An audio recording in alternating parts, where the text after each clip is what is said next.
Things don't happen overnight. You have to make the emotional and personal investment to make your dreams come true.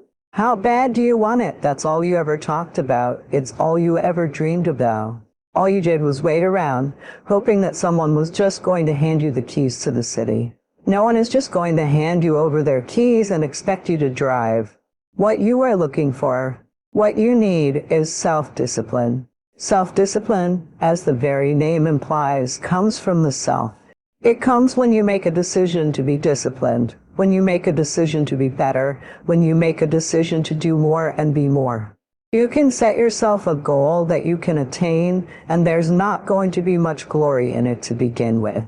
Because if you're not in very good shape, the goal that you could attain tomorrow isn't very glorious, but it's a hell of a lot better than nothing, and it beats the hell out of bitterness. It's way better than blaming someone else. It's way less dangerous, and you can do it. What's cool about it is it's one step on a very long journey, and it starts to compound the minute you start thinking, I don't want to do this. The minute that feeling creeps in, that's the time you're having a test. The minute you feel the ache of ID, rather do something else, or ID, rather do anything else then. That's the test. The minute you train yourself to say, this is my opportunity, is the mind you go from loser to winner. This is a skill. This is something you practice. We're all being tested in life, and guess what? This is one test. Can't cheat, and we all have our own test. Some of us are obese. Some of us are depressed. Some of us are insecure. You have to deal with it in life, and the only way to overcome it is for you and you alone to face it. You have to do your best work when you're the least motivated. So those days you don't want to do it, guess what? You have to suit up and do it. Get your work, get your opportunity. Let your work get your praise. Let your work open up doors. Let your work get people paying attention. Let your work get the whole world to notice. Stop thinking, stop procrastinating, and you have to work. Promise yourself you'll listen to it until it makes sense. You'll go for it until you understand it. You'll practice it until you develop the skill. Never give up, no matter how long it takes. Step by step, piece by piece, go for it. Don't miss the chance. Resolve that you'll pay the price until you learn, change, grow, become. It's called a life-changing day, the day you say enough is enough. Some of you don't even realize you have unfinished business. You need to go back where you left off with a new perspective. Go back to the gym. Go back to the drawing board. Go back to the business. Go back to the relationship. Go back to the burning building. You have unfinished business. All you have to do is show up with a new game plan and a new perspective. When you get better, everything will get better for you. That's where I picked up that phrase, for things to change. You've got to change. You don't have to change the marketplace. You don't have to change the marketing plan. You don't have to change the economy. You don't have to change countries. You don't have to change certain circumstances out there. All you've got to do is look within and see if you can change yourself for the better. As you change, things will start to change for you. You've got to be willing to do what 98% of the people in this world are unwilling to do. You've got to eat differently. You've got to work differently. You've got to think differently. You've got to talk differently. You've got to walk differently.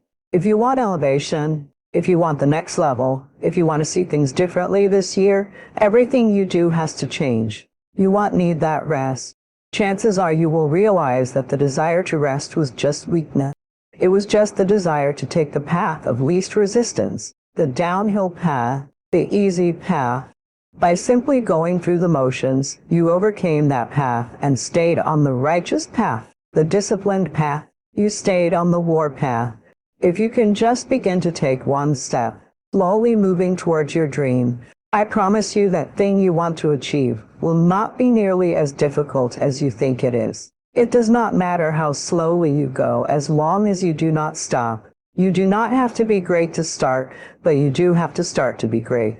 I want you to focus on what's going to make you better and not make you weak. I want you to focus on moving forward and not moving back. I want you to focus on making your life greater not making it weaker. I want you to focus on doing something that's going to make other people better. I want you to shine bright. I want you to lift people up. I want you to stay productive. I want you to stay strong, and I want you to keep living the life that you've been given. If you quit, if you never start climbing, if you never take that first step, you'll never get there, and you'll forever live in regret. The obstacles to self-discipline might seem like a big load to handle, and they are. Most people never break through any of them, and it reflects in their lives. You yourself might be wondering if it's beyond your reach or capabilities. Am I really capable of breaking through and developing the willpower I need to do what I need to do? As the saying goes, whether you think you can or you can't, you're right. When it comes to developing willpower, the most important factor might not be your mental or physical abilities or the range of what you can accomplish. Rather, it may simply be your belief that you can develop willpower. A study by researcher Veronica Job examined university students over a single scholastic term. Job asked the students to evaluate themselves on their ability to maintain willpower over the course of a given task, whether they needed to take a break after a run of tough work, or whether their endurance fueled itself and allowed them to keep going. Across the board, the students who believed that their willpower was unlimited did better in several measures. They regulated their activities better, kept procrastination at bay, got better grades, and were even better at eating right and maintaining physical health. On the other side, students who said they needed to recharge themselves from time to time were especially beset by procrastination, often made poor dietary decisions, and found themselves easily distracted. They even spent more money theoretically while they were distracting themselves with online destinations.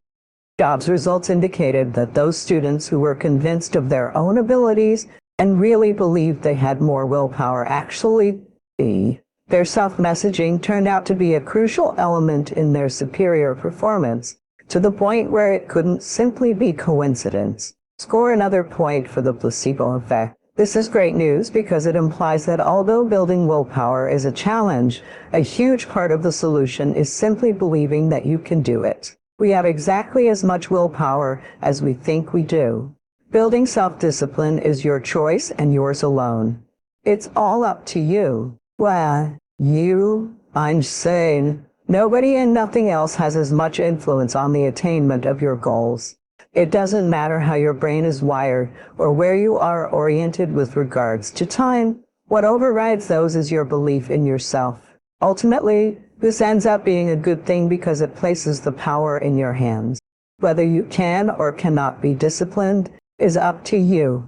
For some, this is a freeing thought. To determine one's behavior and actions by producing your own incentive and making self-discipline its own reward.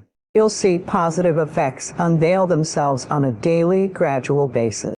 These benefits include the following, which you can also factor into your pleasure principle cost-benefit analysis. Avoiding temptation. The self-disciplined mind knows that fighting temptation is a Herculean task. Even the strongest-minded person might feel a tinge of enticement when they're walking past the window of an ice cream shop, where there's a huge color display of a towering sundae hanging in the window. Unless you hate ice cream, you'll feel a twinge. But what self-discipline helps you do is avoid the temptation and pass the shop by without feeling the need to indulge you. This is because self-discipline helps you control and direct yourself when there are clashing internal forces at work. Your mind won't focus on the deprivation aspect. It will concentrate on the good you're producing. More life satisfaction. Those who practice self-discipline frequently report that they're happier than people who don't. This reality flies in the face of the idea that self-discipline means not having any fun. What you're trying to get on the pathway of self-control will be 1,000 times more gratifying than the rewards of an immediate thrill. It's just going to take a little longer. Patience can be frustrating when you live in a society like we do where instant pleasure is relatively easy to pursue. It can really be hard to walk a line of restraint and control, especially when you have friends who constantly live for the moment. But what you're after is bigger than that. You want to create a more satisfying and contented lifetime. That's something that only self-discipline and continued focus will bring. When it does, it'll be much more meaningful and satisfying than those brief, isolated diversions. You do more of what you want. On a similar note, those who take up a life of self-discipline are often imagined as not doing things. They're not up to date on the current hit TV shows. They're not hanging out with their bar friends on a nightly basis. They're not traveling to Fort Lauderdale on spring break. In some way or another, they're perceived as being left out, but that's only according to other people's concept of fun. In reality, the self-disciplined person is giving themselves more opportunity to do what they actually want to do. This comes about in two ways. First, you have the ability to position yourself for success and do what needs to be done. This leaves time for the interests you want to pursue, and it can even be just a lazy afternoon of television. Second, you have the discipline to do challenging things that you want. You might want to climb a set of mountains or run a marathon. Self-discipline is how you do them. They're doing activities that are rewarding and enriching, and they're doing them because they discipline themselves to be able to do them and appreciate them. You gain ultimate freedom. Actually, you're more in the moment. Taking the road to self-discipline is a constant process that frequently requires you to make choices. You need to be fully aware of the decisions that can help you the most. Sometimes opportunities will arise out of nowhere. A chance to talk with someone who's been down your path before and can give you some advice or support, or an activity like yoga that can help you develop more mental stamina and concentration.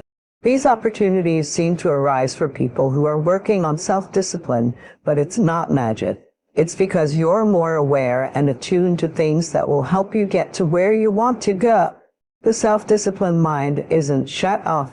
Far from it. It's looking for and recognizing those chances all the time. You're more aware of what's happening around you. You're not missing anything. You're just making a different choice. Setting boundaries. Chances are you have at least one or two good friends or relations who will be thrilled to support you in any way they can. But let's face it, there will also be a few of them who will try, knowingly or otherwise, to knock you off your path to self-discipline. Self-discipline helps you identify those conflicts before they begin and can make you stand your ground. It can also build your resolve to resist the pleadings and guilt-tripping of others who might not be that understanding of your goal to improve yourself. Knowing yourself final. Self-discipline is one of the best ways to find out who you really are and what you really value in a real-world setting. At times, our situations can seem so bothersome or troubling that we can't imagine any course other than escape. But in those scenarios, you're not just escaping hardship or the world, you're also escaping yourself. Self-discipline is a means to reject the traits of reaction and retreat. It gives you something to actively work on every day and forces you to make decisions and take actions based on what you really need. Through that process, you will learn more about yourself than you ever have before. You'll see why you made certain decisions in the past, and you'll understand what kind of person you really are. You have no idea how efficient people can get. It's off the charts. If we all acted together collectively and stopped making things worse, because that's another thing people do all the time, not only do they not do what they should to make things better, but they actively attempt to make things worse. It's just spite, resentment, arrogance, or deceit, all bundled together in a pathological pocket. If people stopped really trying to make things worse, we have no idea how much better they would get just because of that. I want you to think about those goals. I want you to taste them. I want you to internalize them. I'm telling you to dream your dream because I want you to feel it. I want you to taste it just like you can feel the weather changing. I want you to be able to feel when you're getting closer to it. You've got to have a dream session. Take 10 minutes, 15 minutes, 20 minutes, and actually go into a room, close the door, and see yourself doing it. Feel yourself doing it. You don't have to stay where you're just tolerating it and not celebrating it. You don't have to stay where you're not happy or where you're suffering. You can free yourself from it. But when are you going to do it? When are you going to realize that if you don't do it, You'll be stuck with this pain forever. You'll remain in this place of misery for the rest of your life. I'm not trying to instill fear, but to present reality. Nothing's going to change if it serves no purpose in your life. You've got to free it from your life. I know it's easier said than done, but you know it's a lot harder to stay in pain or chaos or misery for the rest of your life. You can work on micro habits with regards to your conscientiousness. The best micro habits are setting aims for yourself, goals that you actually value. You're going to have to put some effort into your life and need to be motivated. So, what are the potential sources of motivation? Think about them in the back of your mind, and then consider the dimensions of your life. Ask yourself if you could have your life the way you wanted it in 3 to 5 years, if you were taking care of yourself properly. What would you want from your friendships? What would you want from your intimate relationship? How would you like to structure your family? What do you want for your career? Life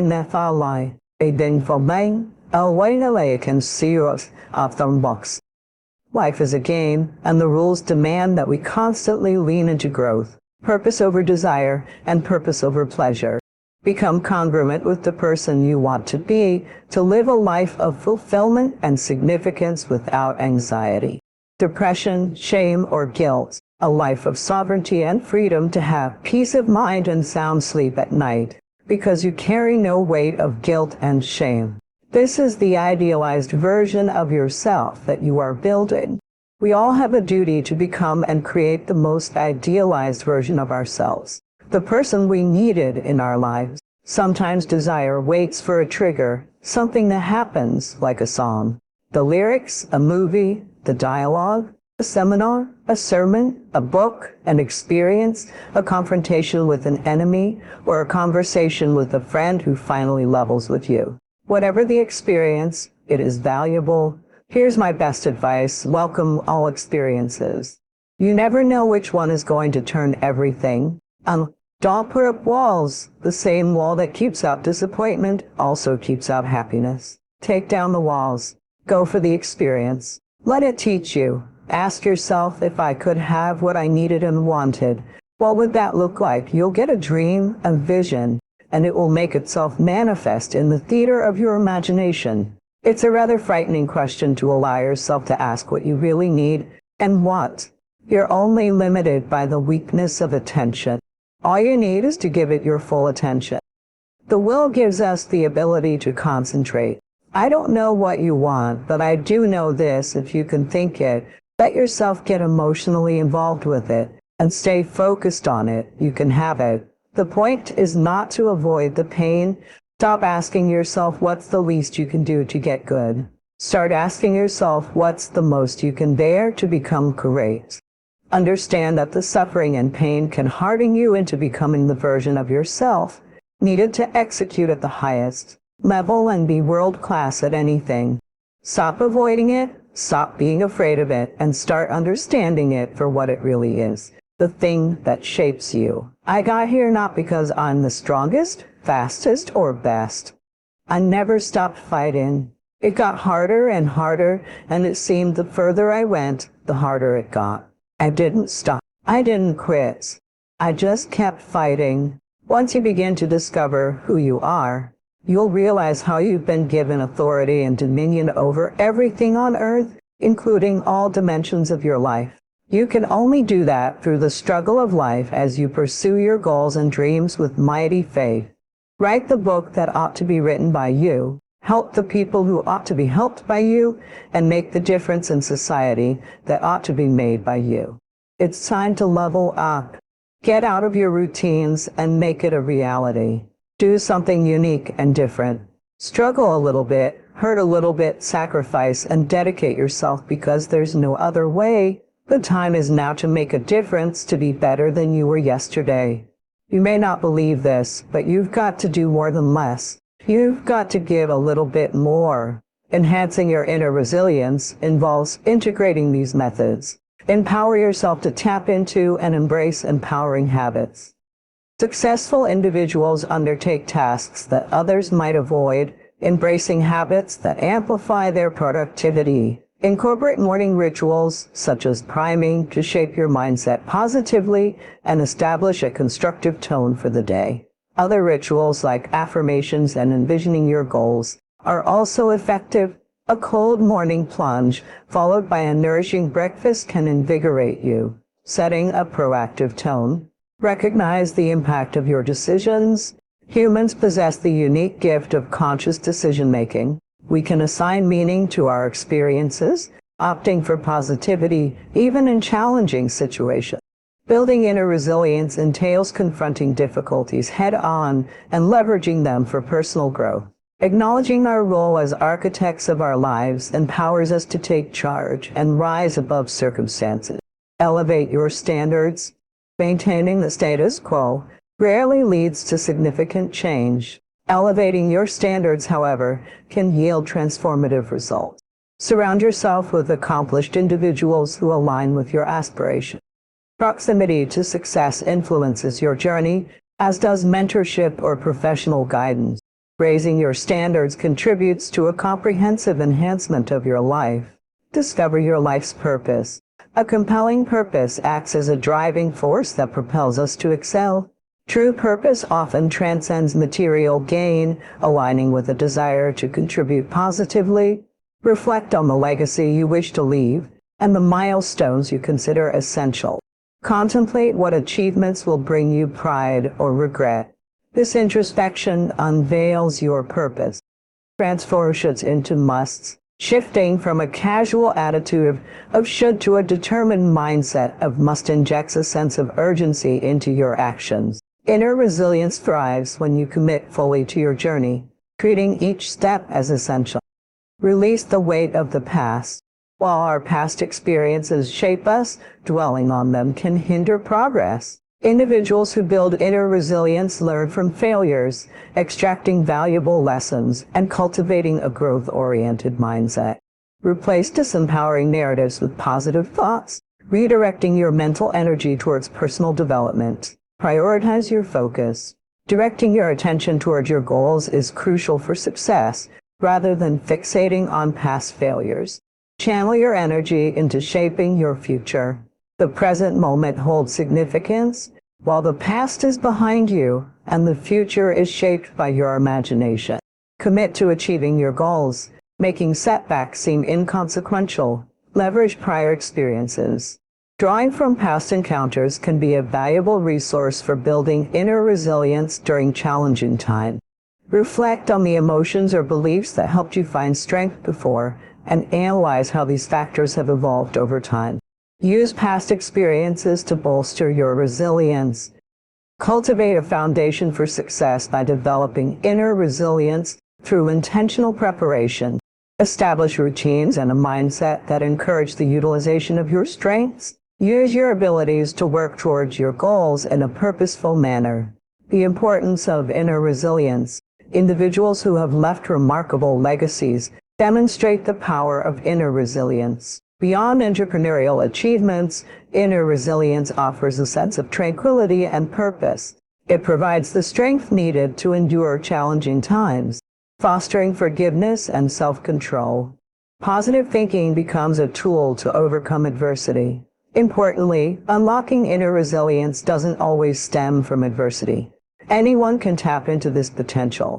The journey towards personal growth, as illustrated by various stories, can be transformative without requiring rock-bottom experiences. Persistence is self-discipline in action. Your ability to persist in the face of setbacks and temporary failures is essential to success. Napoleon Hill said, "Persistence is to the character of man as carbon is to steel." The primary reason for success is persistence, and likewise, the primary reason for failure is lack of persistence. Quitting too soon. There is a direct link between self-discipline and self-esteem. Each time you discipline yourself to do what you should do when you should do it, whether you feel like it or not, your self-esteem increases. This is why there is a direct relationship between self-esteem and persistence. Each time you persist and force yourself to continue, even when you feel like quitting, your self-esteem goes up.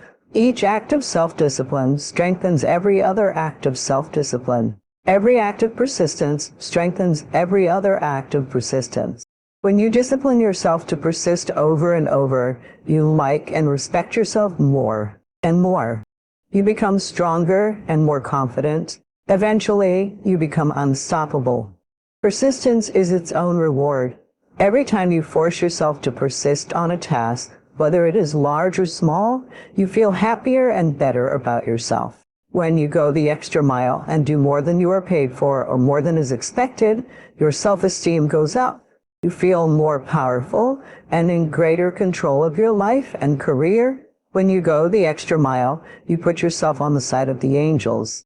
The primary difference between winners and losers in life is simple. Winners never quit, and quitters never win. You can increase your ability to persist by talking to yourself positively. Say these words, "I'm unstoppable," before you begin any major undertaking. Pre-program yourself by telling yourself, "I never give up," before you can achieve anything worthwhile in life. You have to pass the persistence test. This is usually a surprise quiz with no warning, where you suddenly face a major setback, problem, temporary failure, or even a complete disaster. When this happens, remind yourself that this is the testing time. This is when you demonstrate what you are really made of. This is when you show yourself and others the strength of your character and your true determination to succeed. Your ability to respond effectively to setback. Your level of responsibility is the measure of your readiness to succeed. When you experience a major setback or problem, you will feel temporarily stunned, like a punch in the emotional solar plexus. You will be stopped for a few seconds or minutes, during which you may feel discouraged or experience self-pity, asking, "Why me?" However, it's not how far you fall that counts, but how high you bounce. Aim to bounce back as quickly as possible. Resilience in the face of unexpected reversals is vital to long-term success. Remember the warrior's creed, "I will lay me down to bleed a while and then rise and fight again." Don't be surprised, shocked, or set back when things go wrong. Your best laid plans will often fall apart. Instead, expect disappointments and setbacks as part of life. Take a deep breath, pick up the pieces, and continue onward. What we need to understand about developing ourselves and getting better is that it doesn't take brilliance. It doesn't take a lot of time. And it doesn't even take a lot of effort. But it must be intentional. That's the word I want to implant in your mind for a moment. The fact that you don't get better automatically. You only get better because you intentionally make a decision to get better. Here is how this works. You have to go from being a person of good intention to a person of good action. That's the great separator. To develop yourself, you've got to get out of the intending world and get into the doing world. In fact, your good intentions are just that, good intentions, but they're worthless. Totally worthless. The most overrated phrase in the world is good intention. You are either committed to mediocrity or committed to greatness. You are either committed to being productive or committed to being non-productive. You are either committed to being happy or committed to being unhappy. Whatever you're doing, however you spend your time, tells you who you are. So think about what it is you want to create in your life. On the other hand, you can make the commitment to your life that you don't like the results you have, that you're going to do something about it. That power is available to all of us.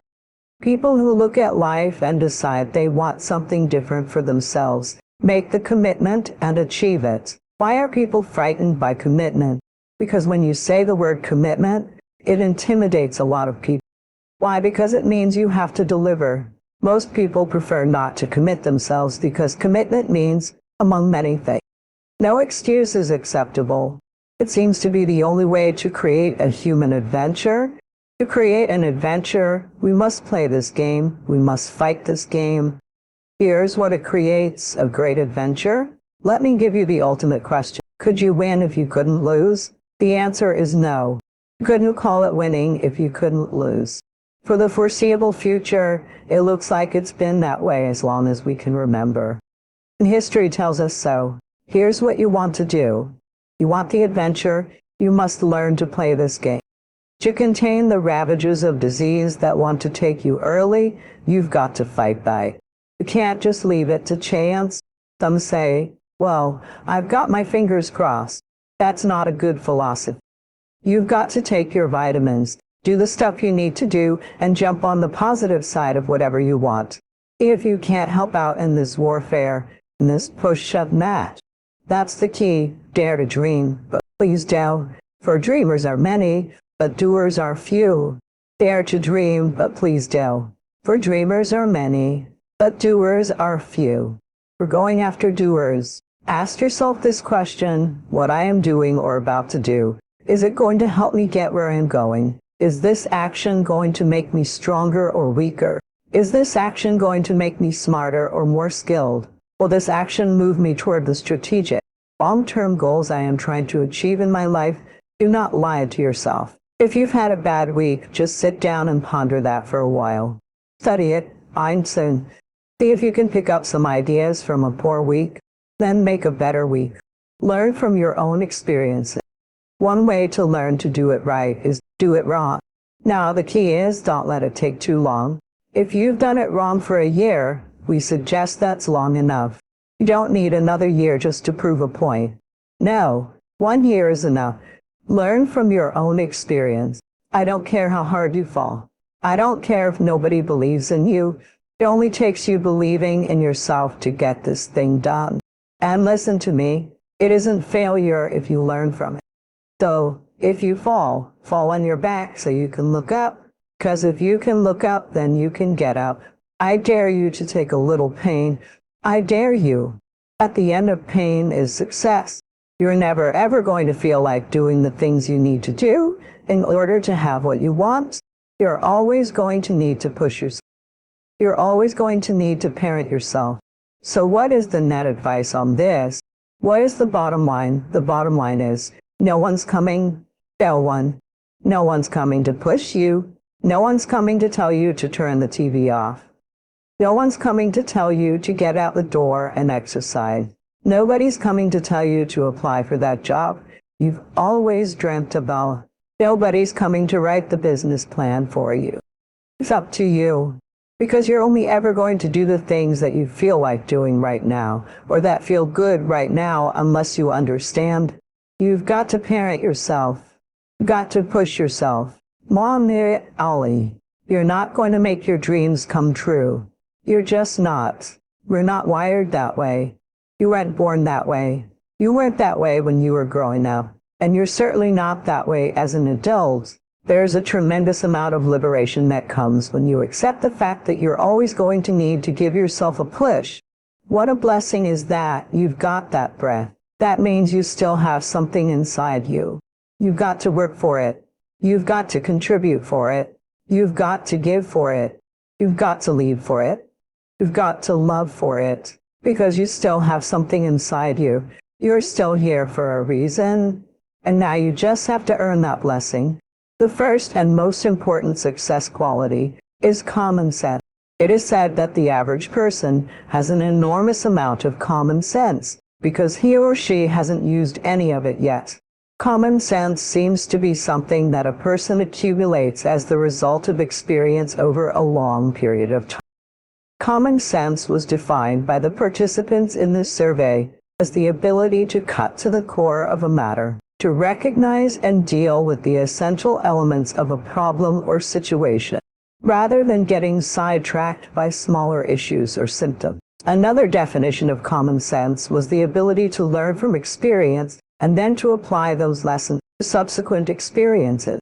Common sense was seen as a core quality that enabled a person to become increasingly more effective over time. Perhaps another word for common sense is wisdom. Aristotle once defined wisdom as an equal combination of experience plus reflection. He suggested that you need to first have the experience and second, take an equal amount of time to think about what happened to you and what you could learn from it. You are far wiser than you know. In fact, based on your experience, you probably have the ability to be far more effective than you are just by applying what you have already learned. The problem for most people is that they simply do not take enough time for reflection. They do not take the time to sit, write, think, and dialogue with others about their experience. Socrates once said that we only learn something by dialoguing about it. You only really understand something to the degree to which you can discuss it with others or explain it to a third party. Your ability to translate your experience into words, which only comes through thinking and reflection, is essential for your growth in wisdom and common sense. I would add one more ingredient to Aristotle's definition of wisdom: knowledge. Wisdom comes from equal parts knowledge, experience, and reflection. First, you learn. Then you practice what you've learned. Then you take time to think about what happened when you turn off the television or radio or put down the newspaper and begin spending more time talking and thinking about what has happened. You begin to grow at an exponential rate. Perhaps the two best questions I have learned for personal growth are these. After every experience, successful or unsuccessful, stop and do an instant replay of the experience, preferably on paper. Ask yourself first, what did I do right? And second, what would I do differently? If you take a piece of paper and write at the top of the page, what did I do right? And then write down every single part of the experience that you did correctly, you will be accelerating your development of common sense by analyzing your work like football players do on video. You will find yourself improving at a rapid rate. The very fact that you take time to reflect will cause you to improve in the areas you pay attention. When you ask, what would I do differently? Begin to see all kinds of possibilities for improvement. The wonderful thing about these two questions is that the answers to both are positive and constructive. When you dwell on the positive, constructive parts of your performance, present and future, these ideas sink deeper into your subconscious mind and program you to act in a manner consistent with that information. The second quality for success and self-confidence identified in the study was expertise. Most successful, happy men and women are very good at what, and they know they are very good at what they do. They have learned, may have learned, practiced, reflected, and gotten better and better, till they are recognized by their peers as being among the very best in their fields. This feeling of being the best is an absolute prerequisite for deep and lasting. The third quality identified in the study was self-reliance. Men and women who are respected by others tend to look primarily to themselves for the answers to their questions and for the solutions to their problems. They are highly self-responsible. They do not blame others or make excuses when things go wrong. They regard themselves as the primary creative forces in their own lives. They volunteer for tough assignments and are willing to take charge when something needs to be done. Almost nothing in life is constant.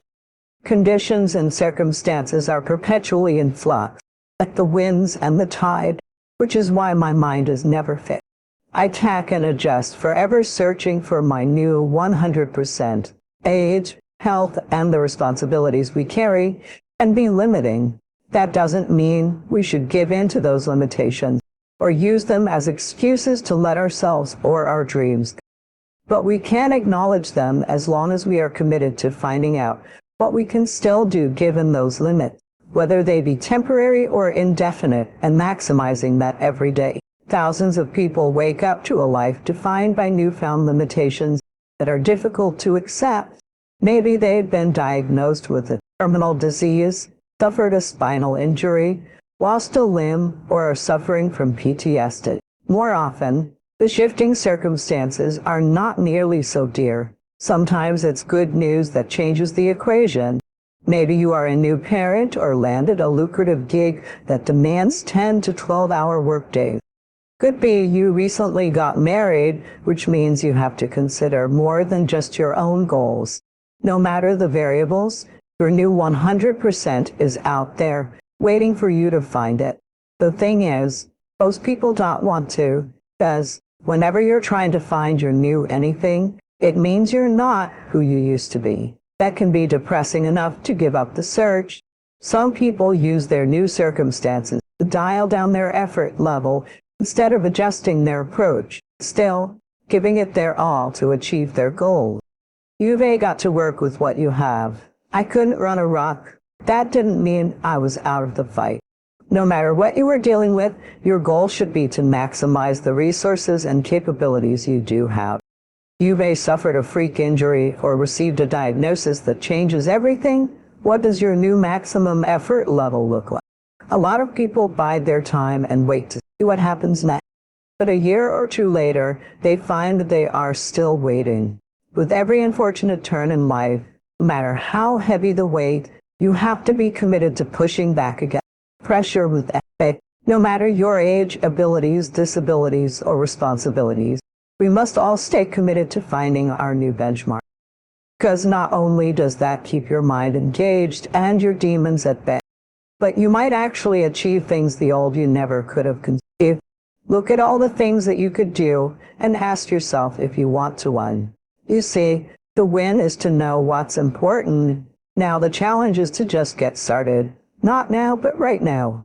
Bring on the resistance, bring on the challenge, and allow yourself to feel elation when you've started and done something that you said you were going to do. The more you do this, the better you will feel, the more adept and stronger you will become at moving through the resistance that we all face. You see, how you do anything is how you do everything.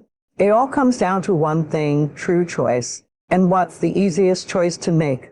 The easiest choice is to choose what you've chosen before. If you always do what you've always done, then you'll always get what you've always got. Ultimately, your attention is your superpower. Your attention to focus on what needs to be done. This is the difference between success and failure. We put ourselves in this great box, and in that box there's no suffering.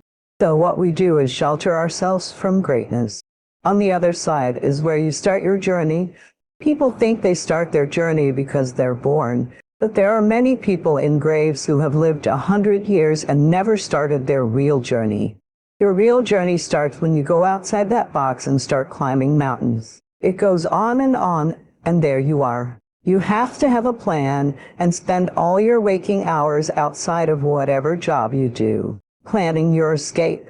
You have to come to the realization clearly that you're fed up and have gotten yourself stuck. So whatever you're doing, you have to do it like your life depends on it. Pick something, aim at it, and as you move toward it, you'll get wiser. Maybe your aim will change, and that's okay, but at least it'll change in an informed way. It's like disciplining yourself in one dimension. See what happens. That's exciting, and it's something open for everyone. You might find yourself in a situation so dire that there seems to be no escape. But that doesn't matter because the best we have might not always work, but it's still the best we have. The fact that it might not work doesn't mean we should throw it away. It's still the best we have. Everyone dies, and so we fail in some sense. The fact that a symphony ends doesn't mean that it wasn't worth listening to. So you must think negatively when it's positive. You must think winter when it's summer. Here's some of the best advice from classic tradition. The great story says, don't build your house on the sand in the summer. Why? Because it's easy to get faked out in the summer. You must not be faked out when it's nice. You must think storm in the summer and not get faked out. If you think storm now, you'll look for a rock on which to build your house. Now you're going to be safe. So you can't think nice when it's nice. You've got to think storm when it's nice. The seasons are going to come and change, and if you're not educated to that degree, you'll suffer a great loss. Here's the next philosophy. The time to think positive is when it's negative. Why? Because the negative won't last long. How long is the winter? It isn't that long, just hang on. How long is the night? It's only a few hours. There's never been a double night. Couldn't you make it a few more hours? The story says yes. The night just can't last forever. Sometimes it seems like it's going to last forever. And when you have insomnia, it seems like the night will never pass. But I'm telling you, sure enough, it will pass. So learn to think day when it's night, and then you must learn to think night when it's day. Have the commitment to get it going, get it in before the night comes. Commitment shows up in your life through action. You can tell people who are committed and those who don't feel worthy. The people who are committed are busy doing it. The people who don't feel worthy are like a guy I talked to last night who told me, "Hey, I'd sure like to do what you're doing, however, I just don't want the responsibility." "The company I work for is taking good care of me," I said.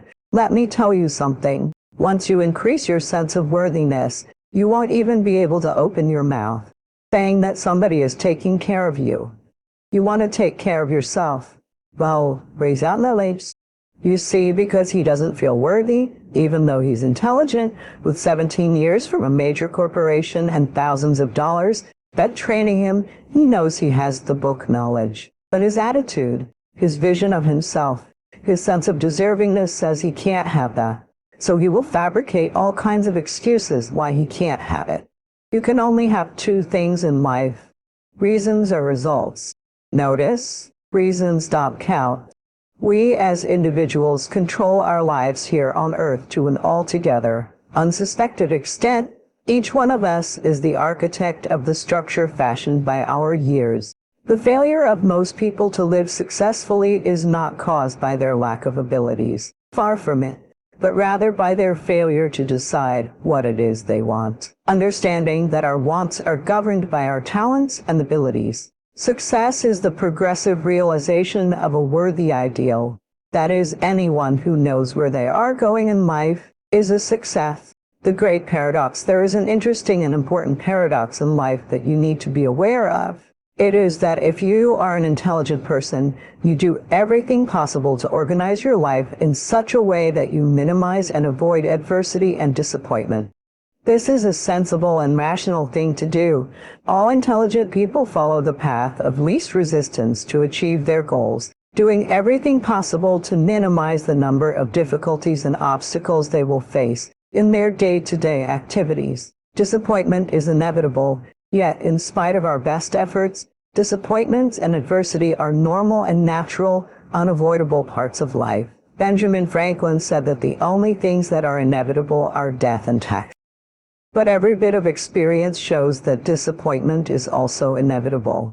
No matter how well you organize yourself and your activities, you will experience countless disappointments, setbacks, obstacles, and adversity over the course of your life. The higher and more challenging the goals that you set for yourself, the more disappointment and adversity you will experience. This is the paradox. It is impossible for us to evolve and grow and develop to our full potential except to the degree to which we face adversity and learn from it. All of the great lessons of life come as the result of setbacks and temporary defeats which we have done our utmost to avoid. Adversity, therefore, comes unbidden in spite of our best efforts, and yet without it, we cannot grow into the kind of people who are capable of scaling the heights and achieving great goals. Adversity is what tests us. Throughout history, great thinkers have reflected on this paradox and concluded that adversity is the test you must pass on the path to accomplishing anything worthwhile. Herodotus, the Greek philosopher, said adversity has the effect of drawing out strength and qualities in a person that would have lain dormant in its absence. The very best qualities of strength, courage, character, and persistence are brought out in you when you face your greatest challenges and respond to them positively and constructively. Everyone faces difficulties every step of the way. The difference between the high achiever and the low achiever is simply that the high achiever utilizes adversity and struggles for growth, while the low achiever allows difficulties and adversity to overwhelm them, leaving them discouraged and dejected. We all have goals that we want to achieve in our lives. These goals may include learning a new language, eating healthier, losing weight, becoming a better parent, saving more money, and so on. It can be easy to assume that the gap between where you are now and where you want to be in the future is caused by a lack of knowledge. This is why we buy courses on how to start a business, how to lose weight fast, or how to learn a new language in 3 months. We assume that if we knew about a better strategy, then we would get better results. We believe that a new result requires new knowledge. What I'm starting to realize, however, is that new knowledge does not necessarily drive new results. In fact, learning something new can actually be a waste of time if your goal is to make progress and not simply gain additional knowledge. It all comes down to the difference between learning and practicing. When we practice something, We are involved in the deliberate repetition of a process with the intention of reaching a specific goal. The words deliberate and intention are key here because they define the difference between actively practicing something and passively learning it. Learning something new and practicing something new may seem very similar, but these two methods can have profoundly different results. Here are some additional ways to think about the difference. Now, let's say your goal is to get stronger and more fit. You can research the best instructions on bench press technique, but the only way to build strength is to practice lifting weights. Let's say your goal is to grow your startup. You can learn about the best way to make a sales pitch, but the only way to actually land customers is to practice making sales calls. Let's say your goal is to write a book. You can talk to a best-selling author about writing, but the only way to become a better writer is to practice publishing consistently. Passive learning creates knowledge. Active practice creates skill. Passive learning can be a crutch that supports inaction. In many cases, learning is actually a way to avoid taking action on the goals and interests that we say are important to us. For example, let's say you want to learn a foreign language. Reading a book on how to learn a foreign language quickly allows you to feel like you're making progress. Hey, I'm figuring out the best way to do this. Of course, you're not actually practicing the action that would deliver your desired outcome. Speaking the foreign language. In situations like this one, we often claim that we are preparing or researching the best method, but these rationalizations allow us to feel like we are moving forward when we are merely spinning our wheels. We make the mistake of being in motion rather than taking action. Learning is valuable until it becomes a form of procrastination.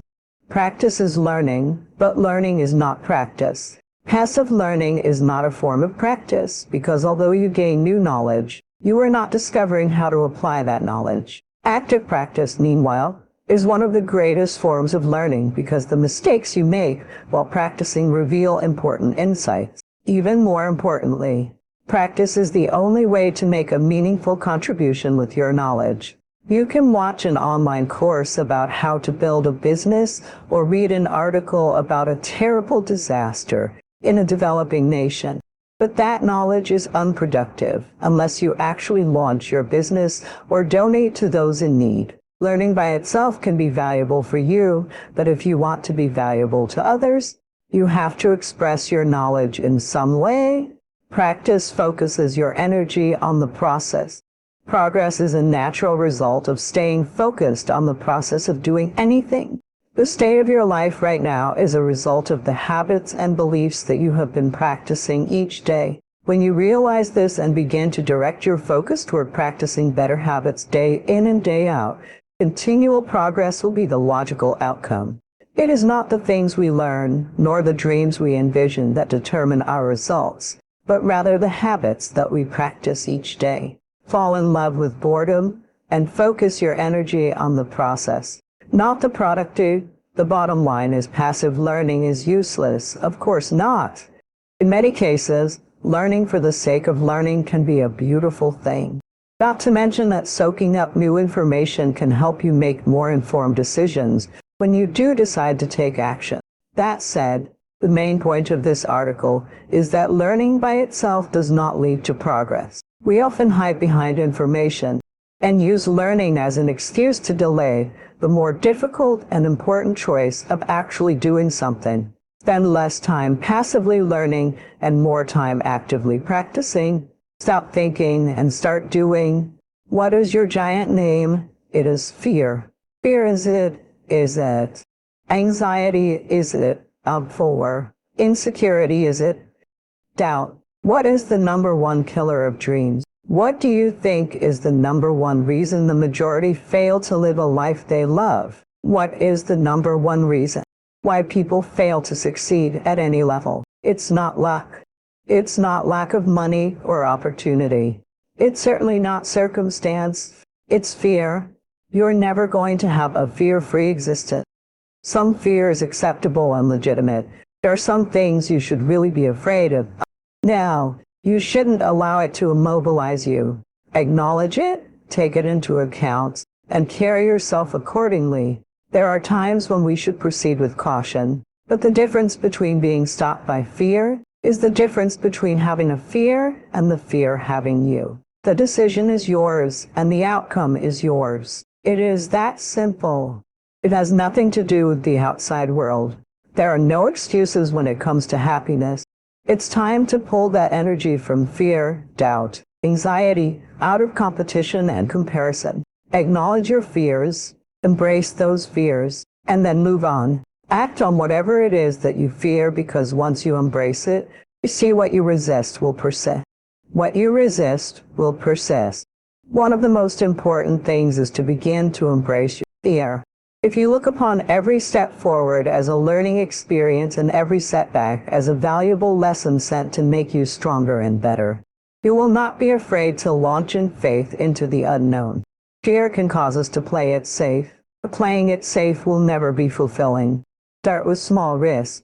Sometimes it's as small as asking a coworker for help with a project or trying a new class at your gym. Smaller risks build confidence and make room for larger ones. Once you're ready to challenge yourself and face something large, the more confidence you will build, and the less fear will exist. When that thing tells you to quit, you look it in the eye and say, "I ain't going nowhere. I will break you before you break me. You will not defeat me. You will not destroy me." Take hold of it. The MD on the sense of true self-verbal braille. I get it. I've been there. I still have it. Guy, it's normal. It's part of the process. How are you going to look that fear in the eye and defeat it? That's what makes somebody successful. It's time to get real. It's time to get raw. It's time to look ourselves in the mirror and come to the resolve that this version of ourself is not going to carry us. I've been this version of myself long enough. If I don't change, if I don't do something about this, then I'm going to find myself bankrupt. Having that faith, that vulnerability to see things that are hard to see, you've got to get comfortable being uncomfortable. So, can you handle the truth? It's a question. If you can't, then if you see that, you can say, well, if I'm going to change, I'm going to have to figure out how to deal with that discomfort until I can see what I need to see. Then I can change it. It's the persistence of continuing to do something until you can do it. Can't is not an option. Either I will or I won't. I can, I know I can, but I will or won't. And that's the thing. In some cases, you may try your hardest and you just don't win, or you don't pass a test, or you don't succeed. That's part of life. Understanding it's going to take hard work, discipline, and learning how to work with other people to get to the next level. There are no other people holding you back. Your boss isn't holding you back. Your parents aren't holding you back. Those are excuses to me. There's no such thing as luck. Luck is preparation meeting opportunity, plain and simple. Once I realized that I could get better at anything, it dawned on me that how I spend my time is a spiritual consideration, and I didn't want to die with potential that I failed to turn into skill. Bet that to me. How much of my potential can I actually turn into skill set and get good at this stuff and push and grow and improve? That to me is just incredibly intoxicating. As long as you've got air in your lungs, you have an opportunity to improve your current situation. So human up, accept the challenge, change your association, and soon you will find yourself receiving accolades and congratulations. But first, you've got to say adieu to the new youth and commit to a lifetime of small wins that at times will seem meaningless and pointless. Make it about how hard you can get hit and keep moving forward, how much you can take and keep moving forward. You have to electrify and get all the things that are necessary within you. Start doing the things that you need to do so when the time comes. You can kick down that door and move towards the possibilities of being the best of who you really are. Learning how to concentrate, learning how to focus, and deciding that you're going to focus to develop your skills, you'll be surprised at the ideas that will come to you, people that you'll be able to attract, and the opportunities that you'll be able to see. You'll begin to see things that have been standing there, looking you in the face. And you'll say, I can't believe this has been here all this time. Wanting to become a better version of ourselves is something everyone desires. When we don't make a plan to improve ourselves, we stay stuck or let our limiting beliefs control us. But just wanting to change isn't enough. We need clear goals and then take action to make a plan for personal growth that works. You get results by doing, not just talking. Thinking about problems won't solve them. Make a plan for personal growth with things you can actually do. Work hard to overcome any obstacles that stop you from reaching your goals. If you work hard and keep at it, you become the best you can be. What's a plan for personal growth? A plan for personal growth is like a customized plan for your life. Start by figuring out what makes you happiest in life. Then work backwards. Think about the habits you need, the things you need to learn, and the steps to get there. Personal growth isn't only for people who feel stuck or have big problems. Everyone benefits from having a plan to grow. Learning how to keep growing helps you be more confident, reach your goals, and feel satisfied. If you're not making progress, you're going backwards. So, it's time to start growing. Find your personal challenges. First, decide what's important in your life to set goals for personal development. What does your plan for personal growth mean to you? Is it about getting better at talking to your partner? Do you want to do well at work? Do you want to eat healthier or get in better shape? Do you want to be better with money? No matter your challenges, there's a way to achieve what you want. You might achieve what you want. Growth and success mean different things to different people, but most personal growth plans cover 4 areas: work, relationships, learning, and health. You can adjust your goals in these areas to fit your life and keep growing. The work goals are about your job. They can be things you want to do sooner or later. For example, you might want a better job in a year, a different job in 5 years, and your own business in 10 years. Work goals also include getting better at your job by learning and going through events. The relationship goals can mean finding love, if you're single, or making your relationship stronger if you're in one. If you want love, you'll work on finding the right person, getting over things that stop you. If you're in a relationship, you might want to make it more exciting and stop fighting. Learning means feeding your brain, learning new things, and staying interested in learning. You could decide to read a long book, learn to play a musical instrument, or do puzzles regularly. Health is one of the most common things people want to improve. It might seem like just losing weight or getting strong muscles, but it's more. Being healthy means living in a way that gives you energy and strength to chase your other goals. Knowing the parts of personal growth plans. There are many ways to make a personal growth plan, but we can put them into 7 groups. Then and dots. Skills, these are things you're good at or can learn to do well in life. Know what you're good at and what you need to learn. Growth. To get what you want in your job, relationships, life, or health, you need to learn more and be open to change. Power. This is how much control you give others over you. Grow. Take back some control. Don't let others control you too much. Improvement. To make your life better, think positively and work hard. All growth comes from improving yourself. If you don't try to be better, you won't reach your goals. Empowerment. What's special about you? It doesn't matter what others think. Feel more confident by thinking good things about yourself and doing things you enjoy. Analysis. This means looking at what you're good at and not good at. No one is great at everything. Be honest about where you need to improve and what you can do to get better. Goals. Having goals is important to make changes and reach your dreams. Being ambitious won't help if you don't know what you want. The secret of success is learning how to use pain and pleasure instead of having pain and pleasure use you. If you do that, you're in control of your life. If you don't, life controls you. Resolve to focus on the solution and what can be done now, rather than on what happened and who's to blame. Think in terms of the actions you can take to resolve the situation, rather than what went wrong and who's to blame. Remain optimistic. Look for the good in every situation. When you look for something good, you will always find something good. Furthermore, while you're looking for something good, Because your conscious mind can hold only one thought at a time, you will automatically become positive, optimistic, and back in full control. Seek the valuable lesson in every problem or difficulty. Every setback you face contains one or more lessons that have been sent to help you be more successful in the future. The difference between successes and failures is simple. Failures feel sorry for themselves when things go wrong, whereas successful people look for the valuable lesson they can learn that will help them in the future. Norman Vincent Peale used to say, when God wants to send you a gift, he wraps it up in a problem. The bigger the gift that God wants to send you, the bigger the problem he wraps it up in. Instead of concentrating on the problem, look for the gift. Wonderfully enough, you will always find it. What's more, sometimes the gift or valuable lesson can be of far greater value than the cost of the problem itself.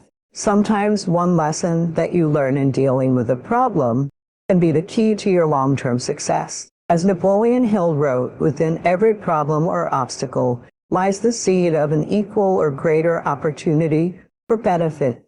Your job is to find it. Continually think of yourself as a strong, powerful, resolute person in the face of adversity. In the First World War, a British general was described by his superiors as, "There he stands like an iron peg driven into the frozen ground." Immovable. Let this be an accurate description of you whenever you face difficulties or problems of any kind. Resolve to stand like an iron peg driven into the frozen ground. When you resolve in advance that you will never give up, your success is virtually guaranteed. In the final analysis, nothing can really stop you but yourself. In life, it doesn't matter how many times you get knocked down. All that matters is how many times you get back up. If you continue to get back up and press onward, you must eventually reach your goal. Each time you exert your self-discipline to persist in the face of adversity, you also increase your self-esteem and self-confidence. Then, as your self-esteem increases, you feel stronger, more powerful, and more unstoppable. When you feel better and stronger, you become more capable of persisting the next time, and then the time after that. By disciplining yourself to persist in the face of all adversity, you put your life onto an upward spiral of self-esteem, self-discipline, and persistence until you eventually become like a force of nature. Wake up. We have a moral burden to bear, and that's the adventure of our life.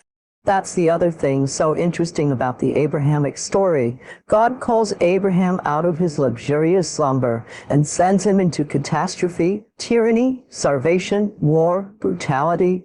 But he has the adventure of his life. You might say, well, it's the adventure of your life that justifies the catastrophe of your life. It's not some simple-minded juvenile hedonism or desire for comfort. That's not what we're built for. We're built for the adventure of our lives. And where do you find that? You find that in orienting yourself to the highest possible good in all ways, and speaking the truth forthrightly along that pathway. We have two voices in our mind. There's one voice that we love to hear. It's that soft, soothing voice that says, "Sleep in, it's okay." Well, there's another harsher voice that wakes you up in the middle of the night. It's that demon voice that whispers in your ear, "Get up, motherfucker. You're not good enough. You've got to work harder. You haven't put enough time in." That voice is the one you want to run away from. It's the voice you don't want to hear, but guess what? It's that voice you need to listen to when the defining moment comes. Either you define the moment, or the moment defines you. Either you define the moment and decide that you're not going to concern yourself with the naysayers, that you're not going to concern yourself with what has happened or what hasn't happened, but you're going to make the commitment to do what you've got to do so that you can have a lifestyle that you've never experienced before. Or the moment defines you and you decide to play it safe. 20 years from now, you might say to yourself, what if I had taken a chance on myself? What if I had stayed in the game? What if I had kept making the phone calls? What if? Why, I'm in. But let me tell you something. Something amazing begins to happen when you make the decision to move forward on your goals and dreams. And it doesn't stop if you don't make it stop. So recognize that excuses are not valid. They aren't. They're trumped up, they're conjured up, they're fabricated, they're lies. And how do you stop the lies? You stop the lies with the truth. The truth is you have time, you have the skill, you have the knowledge, and you have the support, willpower, and discipline to get it done. I don't care how hard you fall. I don't care if nobody believes in you. It only takes you believing in yourself to get this thing done. And listen to me, it ain't failure if you learn from it, baby. So if you fall, fall on your back so you can look up. Because if you can look up, then you can get up. I dare you to take a little pain. I dare you. At the end of pain is success. Your successes fuel your ambition. Your successes give you extra energy. Your successes pave the way for more successes. It's a snowball effect. With one success, you're excited to meet another, and another, and another. And pretty soon, the disciplines that were so difficult in the beginning, the disciplines that got you going, are now part of your philosophy. You're never going to feel like doing the things you need to do in order to have what you want. You're always going to need to push yourself. You're always going to need to parent yourself. So what is the net advice on this? What is the bottom line? The bottom line is no one's coming. No one. No one's coming to push you.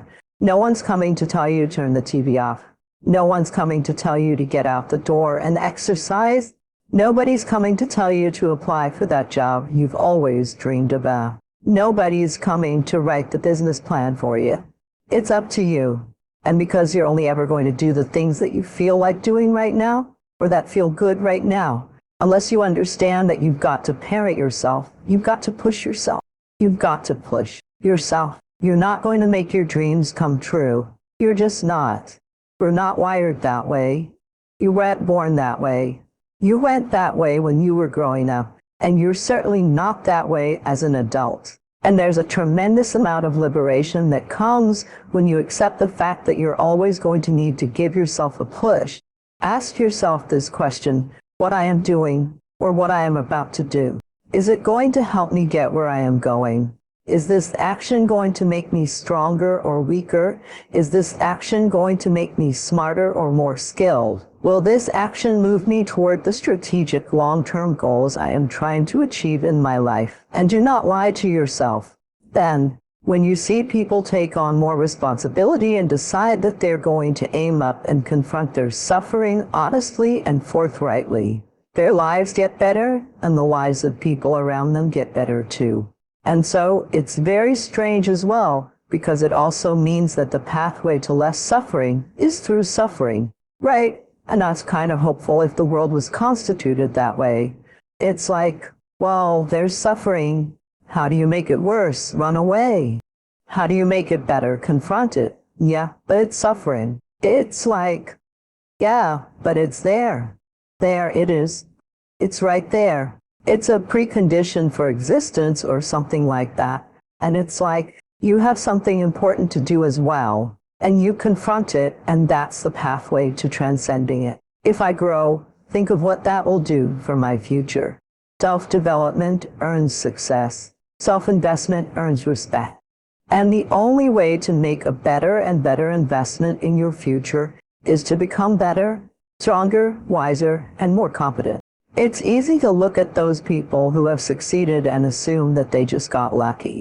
But invariably, behind the facade of overnight success is an unwavering commitment and definiteness of purpose that makes successful people able to do whatever needs to be done in order to achieve their goal of financial prosperity. Whether your dream is to become a famous dancer or to become free of financial worries, you must set that goal as your definite major purpose and refuse to allow anything to pull you from that course. To reinforce the point, consider this: those who have no central purpose in their life fall easy prey to petty worries, fears, troubles, and self-pity, all of which lead just as surely as deliberately planned sins to failure, unhappiness, and loss. A man should conceive of a legitimate purpose in his heart, set out to accomplish it. He should make this purpose his supreme duty and should devote himself to its attainment, not allowing his thoughts to wander away into ephemeral fancies, longings, and imagining. Erratic action toward your goal will produce an erratic result. Our card reminds us that willpower is about the unflinching purpose to carry a task you set for yourself to fulfillment. If I set for myself a task, be it ever so trifling, I shall see it through. How else shall I have confidence in myself to do important things? What is it that you most want to achieve? Whatever it is, decide your goal and remind yourself of it every day. As soon as you wake up, make everything you do lead to that outcome. Winners are people with a definite purpose and who take action. Lack of decision-making skills is near the head of the major causes of failure. So if not knowing what your definite major purpose is causes obvious challenges toward its attainment, then changing your mind every 5 minutes is a pretty close second. After all, how can the invisible forces of infinite intelligence mobilize to convert emotionalized thought into reality if you keep changing your mind? I know. Procrastination, the opposite of decision, is a common enemy which practically every man must conquer. Procrastination is motivated by shame. People put off tasks either consciously or unconsciously because they believe they will experience shame if they complete the task. Perhaps they feel their efforts won't be good enough or that their position of authority could be questioned if their attempt is unsuccessful. It is therefore safer to procrastinate and blame external sources for a lack of results than to try and have to admit failure. Procrastinators very often see themselves at the top of the mountain, but don't want to learn how to climb. But what if it's not fence-sitting that's slowing you up, but the inability to make decisions in the first place? It has been thought that those who make decisions quickly are working on some sort of sixth sense. However, cognitive psychologist Gary Klein, with his studies into decision-making processes in life and death situations, shows there is something less esoteric at play too. He concluded that far from being weighed down by knowledge, information, and memories, those with experience in a certain area were able to assess situations and mentally simulate their outcome faster than novices. Experience and understanding allow decision makers to recognize situations and quickly commit to a course of action based on that extensive knowledge base. So, building information, knowledge, and experience, often through failure, is an essential piece of the success puzzle. There is no more miserable human being than one in whom nothing is habitual but indecision. Your main job in life is to create the mental equivalent within yourself of what you want to realize and enjoy in your outer world. Your focus must be on creating the beliefs within yourself that are consistent with the great success you want to be in your outer world. You achieve this by challenging your self-limiting beliefs, rejecting them, and then acting as if they did not exist. You reinforce the development of new, life-enhancing beliefs by increasing your knowledge and skills in your field to the point where you feel equal to any demand or challenge. You accelerate the development of new positive beliefs by setting bigger and more exciting goals in every area. Finally, you act continually as if you are already the person that you desire to be. Your aim is to reprogram your subconscious mind for success by creating the mental equivalent in everything you do or say. Behave consistently with your new self-image. You develop new beliefs by taking actions consistent with those beliefs. You act as if you already believe that you have these capabilities and competencies. You behave like a positive, optimistic, and cheerful person toward everyone. You act as if your success were already guaranteed. You act as if you have a secret guarantee of success, and only you know about it. You realize that you are developing, shaping, and controlling the evolution of your own character and personality by everything that you do and say every single day. Since you become what you think of, you should only say and do those things that are consistent with your self-ideal, the person you most aspire to be, and your long-term future ideal. You should only think and talk about the things that are moving you toward becoming the person you want to be and toward achieving the goals you want to achieve. Keep your words and actions consistent. Your beliefs are always manifested in your words and actions. Make sure that everything you say and do from now on is consistent with the beliefs that you want to have and the person that you want to become. In time, you will replace more and more of your self-limiting beliefs with life-enhancing beliefs. Over time, you will completely reprogram yourself for success. When this occurs, the transformation that takes place in your outer life will amaze you and all the people around you.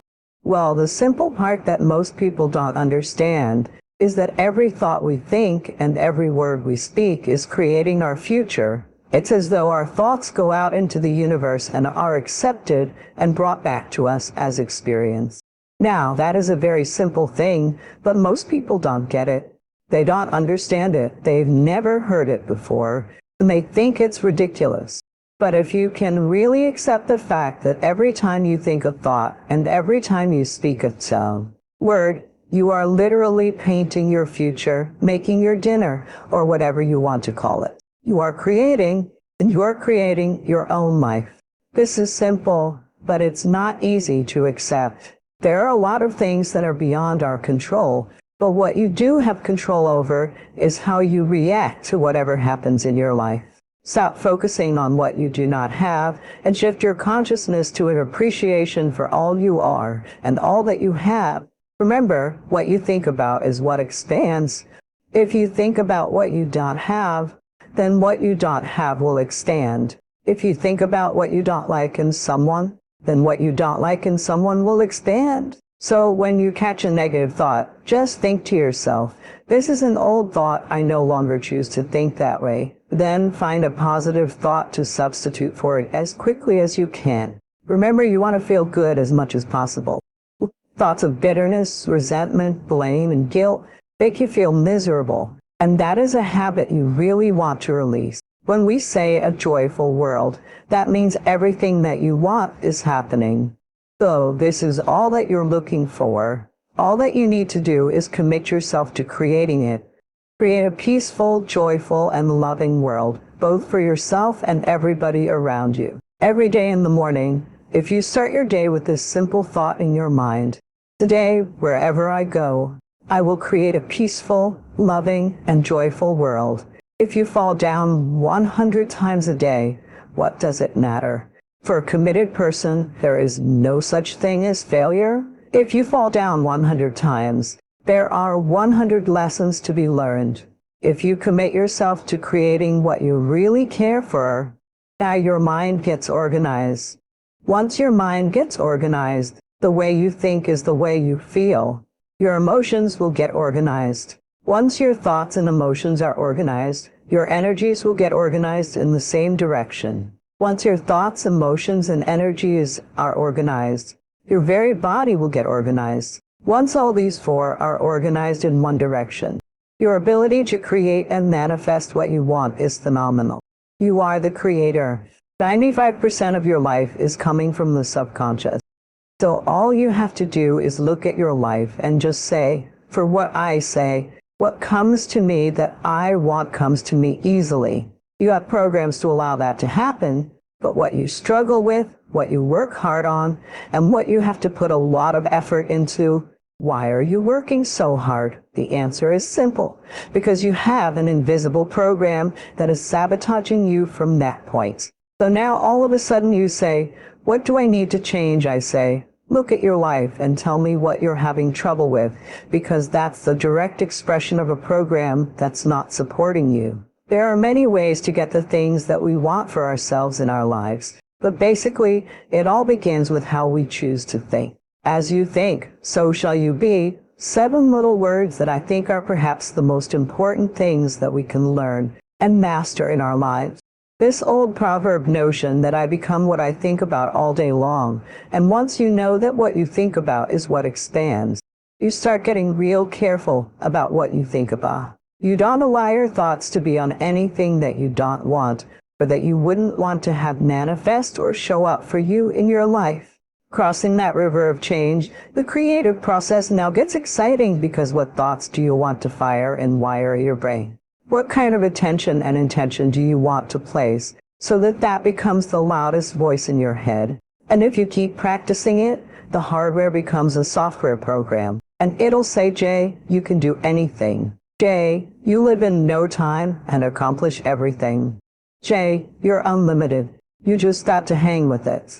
On the other side of this is greatness. Whatever you want to program in there, you get to program in there. Do we love ourselves enough to put the energy into being honest, truthful, and factual with ourselves so that we can become the best version of ourselves possible? Ultimately, it boils down to something that's simple, and it can be as complex as we choose to make it. But as a scientist, I have to tell you, life is simple. Nature is simple until we make it complex with symbols, words, and mathematics. So, it all comes down to love. Do we love ourselves enough to put the energy into being honest with ourselves about who we are? As we learn to love ourselves and trust our higher power, we become co-creators with the infinite spirit of a loving world. Our love for ourselves moves us from being victims to being winners. Our love for ourselves attracts wonderful experiences to us. Have you ever noticed that people who feel good about themselves are naturally attractive? They usually have a quality about them that is just wonderful. They are happy with their lives. Things come to them easily and effortlessly. Nothing else will work for you until you recognize that you are the creator of your own life and that no one else is to blame for your circumstances. Call it karma, if you will. You may not believe in the concept, but all successful people know it to be true in some way or another. No one can change himself until he realizes that he is the one creating himself, and that his self-image is not fixed in stone, but constantly changing.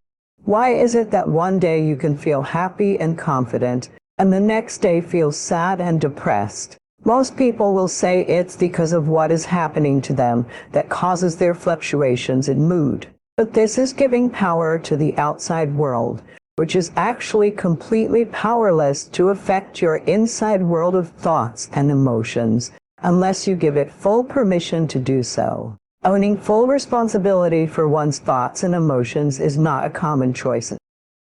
It's much more comfortable to believe that something else is causing them, because it takes away the pressure of personal responsibility.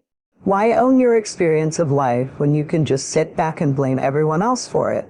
Well, you have the freedom to choose, but I strongly suggest that you choose more wisely from now on, and begin to choose a path of personal growth rather than one of stagnation or decline. I challenge you to re-own your power from this day forward. You will begin to break the chains of your own making. No longer will you wallow in sadness or self-pity. No longer will you blame someone or something else for your misfortune. You will awaken to your power of self-direction and control. You will choose better than you have in the past and make new habits of thought, feeling, and action that lead you to the life of your dreams. It is often in the darkest times that people find the light because the darkness motivates us to find a way out of it. Whatever you are going through right now, I encourage you to think of all of it as good. The negative experiences in life challenge us to be better and do better. It has led you right here, which is a wonderful thing. Feel grateful for your challenges because they guide you to exactly where you need to be. If you want to have a good life, then you have to practice seeing everyone and everything as inherently good. How can you be happy when your thoughts are anything less than pleasant? You can't. Happiness is a choice and a habit. You may see the world right now in a very gloomy or disempowering way, but it is simply a habit, and habits can be changed at any moment. You can choose to see things differently. You can choose to stop judging that person or situation and start accepting it for what it is. You can choose to love the people who hate you. You can choose peace rather than argument. It is all a choice. We all walk around with different colored lenses. One person walks around with gray lenses and says, "Look how sad everything is," while another person walks around with blue lenses and says, "Look how beautiful everything is." Who is right and who is wrong? Who is to say, the world is of your own making. If you are unhappy in your life, it is only because you have been habitually perceiving life in an unhappy way. All it takes to turn things around is to re-own your power of decision. Snap yourself out of autopilot mode and start bringing conscious attention to your thoughts and feelings. They are not set in stone.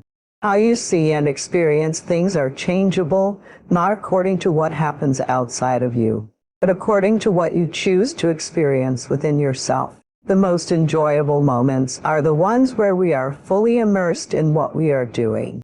When we are intently focused on one single thing, it is when we experience peace of mind. In other words, no thought. Since the act of thinking is responsible for much unhappiness and suffering in the world, it would be worthwhile to transcend thought altogether. Without thought, there is only peace and pure bliss. Most people can't imagine what it would be like to not think. Thinking is the human condition, but it can be a blessing or a curse. Thinking is actually not necessary in many cases. There lies an incredible intelligence in our bodies that has the ability to guide us through life successfully. More successfully, in fact, than if we were to think our way through life. Thinking clouds our instinct and intuition and can actually end our progress when we are completely free of thought. And in the present moment, we can make decisions with ease and experience happiness in everything we do. Even the simplest of things can bring you immense joy when you experience them as they are. That is to say, experience them without judging or labeling them in any way. You may experience this state of no thought before. Think back to some of the best moments of your entire life.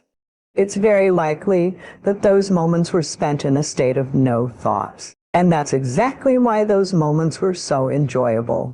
There are a variety of ways that you can get into the present moment and experience no thought, but the easiest of them all is to simply do the activity that brings you the most joy. Perhaps it's playing a musical instrument, reading, hiking outdoors, or spending time with your children.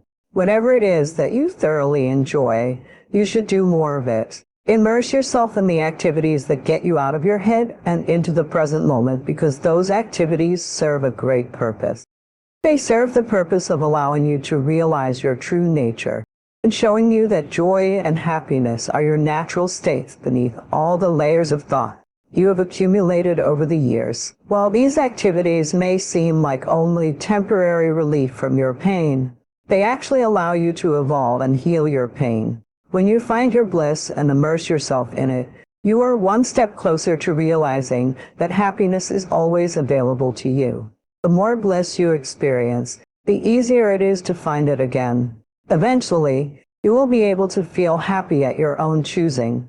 No matter the circumstances, do more of what you love to do, and you will experience more happiness and have more love to give to others.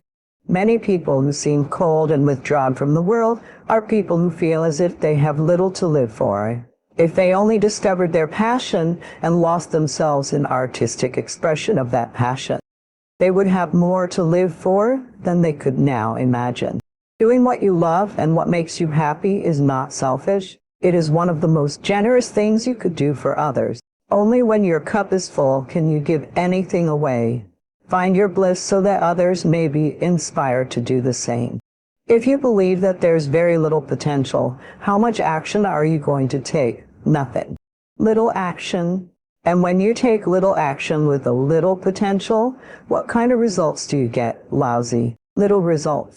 And when you get little results, what does that do to your belief? You think, see, I told you this was a waste of time. I told you this wouldn't work. Then what happens? You tap even less potential. Take even less action, get even worse results, and your belief gets even weaker. This creates a downward spiral. It's poisonous and self-fulfilling. Now, what if something could happen that would fill you with a sense of absolute certainty? Not just belief, but knowing, in your case, and mine as well. We knew because we had to. We burned the boats. There was no other option. We had to find a way. We weren't going to live that way. We all did it in different ways, and for different reasons, but essentially, that was it. If you get yourself into a state of certainty that this is going to work, and if this doesn't work, you will make it work, then you tap into a lot more potential. And when you're certain in your potential, you take massive action. When you take massive action and really believe in something, you get great results. When you get great results, your brain says, see, I told you I was a stud. I told you this thing would work out. Now you're even stronger. You tap more potential, take greater action, get greater results, and build momentum. So, why do the rich get richer and the poor get poorer? Only execution matters. Burn that into your nervous system. Get a tattoo. Do whatever you need to do to remind yourself that only execution matters. Thinking about it and feeling good about it are important. But if you have a vision and you don't execute against it, whether you want to build a big business or be the greatest parent, ask yourself what you're doing to execute on that goal. How do you define it? What are your deliverables? What are the metrics by which you're judging yourself? Yeah, Liz. If you don't have a grand goal, you don't need one. But if you're trying to get center or experience happiness, look at ways you can improve that. The starting point of setting goals is to throw off all mental limitation and let your mind roam freely across the entire universe of possibilities. Your primary job at the beginning is to allow yourself to dream big dreams and determine exactly what you want out of life in every area and dimension. Decide what's right before you decide what's possible. Imagine that you can be, have, or do virtually anything you want, as long as you know exactly what it is first. Make a dream list, temporarily imagining that you have no limitation. Time, money, knowledge, contacts, experience, or education. Anything you can clearly define and crystallize on paper is probably possible if you want it long enough and are willing to make the necessary efforts and sacrifices. There are no unrealistic goals, only unrealistic timelines. One of the most difficult things to do is admit that you were wrong.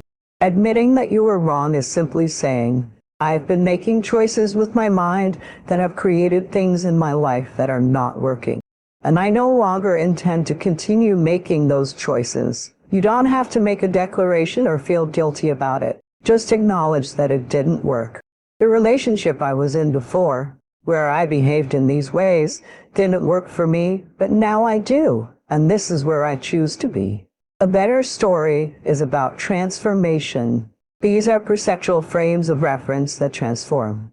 If you don't respect the transformation process, you can't transform your perceptual frames when necessary, and you can't adapt to error, which destroys you. We must always update our versions of reality because it's the only way to adapt.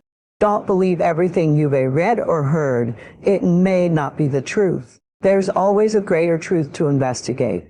Someone in eternity has faced similar problems and has overcome them. Study those people. If you want to be wealthy, study wealthy people. Don't just assume you'll get wealthy. Read about wealthy people who lost everything and failed miserably 20, 50 times, but persisted, changed, forgave, and let go of the past. Eventually they succeeded. When they had all the money they wanted, it was never about the money. It was about proving to themselves that they could do it. Life is precious. If something is precious, where do you want to invest it? If this is a worthless life, throw it away. If this is a precious life, decide what you want to invest it. When you look at it this way, you'll find something truly worthwhile to do. The hardest part about change is making a new choice. Once you make a new choice, get ready. You're leaving the known. It will be uncomfortable, unfamiliar, and uncertain. You can't predict it. But if you want to move into your personal greatness and enjoy a happy, successful, healthy life, you must be willing to go against the tide. You must harness your will and say, in spite of this and in control, I'm not going to let this get me down or destroy me. I am coming back stronger and better. Make a declaration that this is what you stand for. Stand up for your dreams, peace of mind, health. You want it, and you're going to go all out to have it. It won't be easy. If it were easy, everyone would do it. But if you're serious, go all out. Turn the situation around. Don't sit back and moan over what happened or what went wrong. Do something about it. One of the most valuable exercises you can engage in is to ask yourself, what is my limiting step? What is the one factor that determines the speed at which you achieve your goal, or whether you achieve it at all? Identifying your limiting step demonstrates your intelligence. Your ability to eliminate this limiting step is a demonstration of your overall confidence in achieving anything you want. Self-confidence is critical. In studying personal success, I found that self-confidence is probably the critical factor in everything you accomplish. When you have enough self-confidence, you will try almost anything because success is largely a matter of probabilities. The more things you try, the more likely you are to achieve greatly. Set more goals, try more things, engage in more activities, and explore more opportunities. Your probabilities of success will increase dramatically. The only real limiting step you might have is your level of self-confidence. When you believe in yourself absolutely, the barriers in your external world will not stop you. Major obstacles to success always lie within the mind of the individual, not in external circumstances, situations, or people. Once you win the inner battle, the outer battle seems to take care of itself. How do you infuse your life with self-confidence? The answer is in what I call the 4 Ds, which determine success in anything you really want to accomplish. The first D is desire. You must really want to become a self-confident human being. Build up your desire by thinking about it, talking about it, and working on it all the time. Your desire must be so intense that it overrides your fears of failure, rejection, and inferiority, and becomes the dominant emotion governing your behavior. Intense desire is the starting point of all personality modification and goal attainment. The second D is decision. You must make a do-or-die decision to work on yourself and keep at it until you achieve the kind of self-confidence that allows you to do and say whatever you want. Burn your mental bridges. Many people want things, but never make the clear decision to do what it takes to get them. The third D is determination. Once you start making significant changes, your internal gyroscope will try to bring you back into your comfort zone. Sometimes progress will be slow, and often you won't see progress at all. Nonetheless, you must persist in the positive behaviors that will lead you to become the person you wish to be. Your determination must be as unshakable as the self-confidence you desire. The fourth D is discipline. Underlying all great achievement is the quality of self-discipline. This is the ability to make yourself do what you should do when you should do it, whether you feel like it or not. Every practice of self-discipline strengthens your discipline in every other area of your life. As Napoleon Hill said after more than 20 years of research into successful people, self-discipline is the master key to riches. It makes everything else possible. If you have the desire to change, the decisiveness to take action, the determination to persist, and the discipline to do whatever you need to do, your self-confidence and success are inevitable. People have enormous capabilities beyond what's commonly thought to be possible. The power to tap into our unlimited potential is directly connected to how we define reality, how we view ourselves, and what we believe we can achieve. No matter what is now or will occur, you can choose right this moment to assign more empowering meanings to everything in your life. You hold the power to create a new world for yourself and those you care about. The mindset is simple but profound. Is this the end of something wonderful or the beginning of something unpleasant? Are you being punished for your failure or rewarded for your success? The minute you decide to focus on something, you assign it a meaning and infuse it with feeling. How you define an event produces emotion and determines your inner feeling state. The meaning you assign to any event, interaction, or outcome defines the emotional tone of your experience. Meaning equals emotion, and emotion equals life. The meaning you give your experiences will always change how you feel, and the emotion you feel becomes the quality of your life. Our memories are actually anchors to feeling states, images, sounds, and sensations. These rely on the meaning we give them. The meaning you attach to something produces the emotion of your life, and your emotion is your life. Meaning equals emotion. Emotion equals life. Write this down or memorize it. This is the essence of the power of meaning. The meaning you give events, interactions, and outcomes determines how you feel. Meaning informs your emotional state, By creating a ladder of positive and empowering meanings, you effectively change the direction of your life and provide yourself with rational, proven reasons. Your success will continue. It all starts now with your decision to become conscious of the meanings you are constantly creating. This technique is called reframing, and it's one of the most powerful tools to improve your psychology. Reframing isn't about pretending a situation is great when it may not be. It's about discovering what could be great, what you could learn, or how you can use the situation to create a better outcome. Perspective is powerful. When you can reframe a particular experience or interaction, you often change the result. For example, if your boss is always yelling at you, humans tend to attach certain meanings to experiences. In reality, there may be countless ways to interpret any experience. We frame events in our lives based on our past perceptions, forming habitual patterns. Are these patterns helping or harming you? It's vital to remember that our perceptions are creative. If we define something as negative, that's the message our brain receives and responds to, creating an emotional state to reinforce that reality. The quality of your life is the quality of your communication with yourself and others. Reframing makes the difference between constant disappointment and consistent satisfaction. By stacking positive interpretations, you become the author of your own success story. How would you feel at bedtime if every day turned out to be ideal, interesting, or amazing? It's closer than you think. Start harnessing your innate ability to supercharge your emotions, empower your decisions, and elevate your life today through the power of meeting.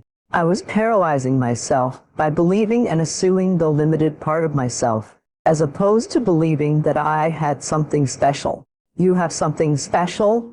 Just because you don't know how to do it doesn't mean that you can't learn. I like something that I heard. You don't have to be great to get started, but you have to get started to be great. To the pessimist, the glass is always half empty. To the optimist, glass is half full. Why would the same measure affect people two different ways? The answer is, it all depends on how you look at it. Our lives are mostly affected by the way we think. Things are not the way they are. The way we think they are affects us most. One of the major things that Seach taught me when I met him was that poor thinking habits keep most people poor, not poor working habits. Most people work hard, but they think hard. Seach taught me that the mind is like a factory, a mental factory. Whatever you think about all day long pours ingredients into this mental factory.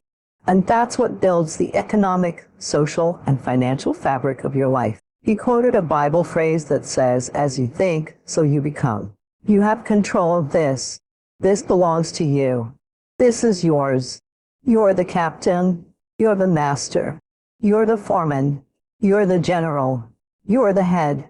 Don't give control of this to anybody. What is the gift? Your higher faculties, your perception, memory, imagination, reason, intuition, and will. These are all high mental tools. Through imagination, we can zip ourselves onto a higher frequency. We just use our imagination and build a picture of the good we want, and then we hold that picture with our will. The will is what gives us the idea to focus and concentrate. When President John Kennedy asked Dr. Wernher von Braun what it would take to build a rocket that would carry men to the moon and bring them back safely, von Braun said, "The will to do." In other words, you've got to see it and hold the picture in your mind. You will attract other things that align with that vision. What would your life be like as you look toward the future if you decided, "I'm not going to allow my fears to stop me"? What would your life be like? What would your future be like if you decided to want that which you desire so strongly that it prepares you past your fears? You would experience the fear and do it anyway. What would your life be like? Elmian, Fantanington said Dawn. I'm saying to you that all of us who have been inured by fear have the capacity to resurrect ourselves and our dreams. When you wake up in the morning, I expect to win. I expect it to be a great day. Listen to me very closely. I do not get up at 3 a.m. to lose. Expect to be successful. Expect it to be positive. When you set out for a goal, Expect it. It's going to happen. That's all I need you to do. Number 1, expect it to happen. Many of you have been selling yourself short all of your life. You have the opportunity to experience more environmental, physical, and mental abundance. Someone who is in a constant state of elevation, their self-talk is, I know who I am, I know where I'm going, and I know where I came from. If you simply commit yourself to creating what you really care for, once again, your thought gets organized in such a way that there is no such thing as whether it's possible or not possible. There's no hurdle in your thought process. Your thought flows freely towards what you want. Once this happens, making it happen will also naturally follow. To create what you really care for, the first and foremost thing is that what you want must be well manifested in your mind. Is this what I want? Is that what you really want? You must look at it because any number of things in your life you have thought, this is it. The moment you reach there, you realize that's not it. It's the next one, and the next one, and the next one. So what is it that one really wants? That's one thing we must explore. Once that is clear and we are committed to creating it, now there's a continuous process of thought in that direction. Once you can maintain a steady stream of thought without changing direction, definitely this is going to happen in your life, or it will definitely manifest as a reality in your life. Now there are 2 ways to ask, and we'll wrap up goal setting with these 2 ways. Here's number 1, ask with intelligence. It didn't say ask intelligently, but in short, not that. Don't mumble, you don't get anything by mumbling. Be clear, be specific. Intelligent asking means how wide, how high, how soon, when, what size, what color. How much define what you want and describe what you want. That's powerful. In the weekend seminar, we teach that goals become like a magnet. They pull you in that direction. And the better you describe them, the more they pull. So ask intelligently. Here's number 2, ask with faith. That's the childish part of the equation. Believe you can get what you want like a child, not an adult. Adults are too skeptical.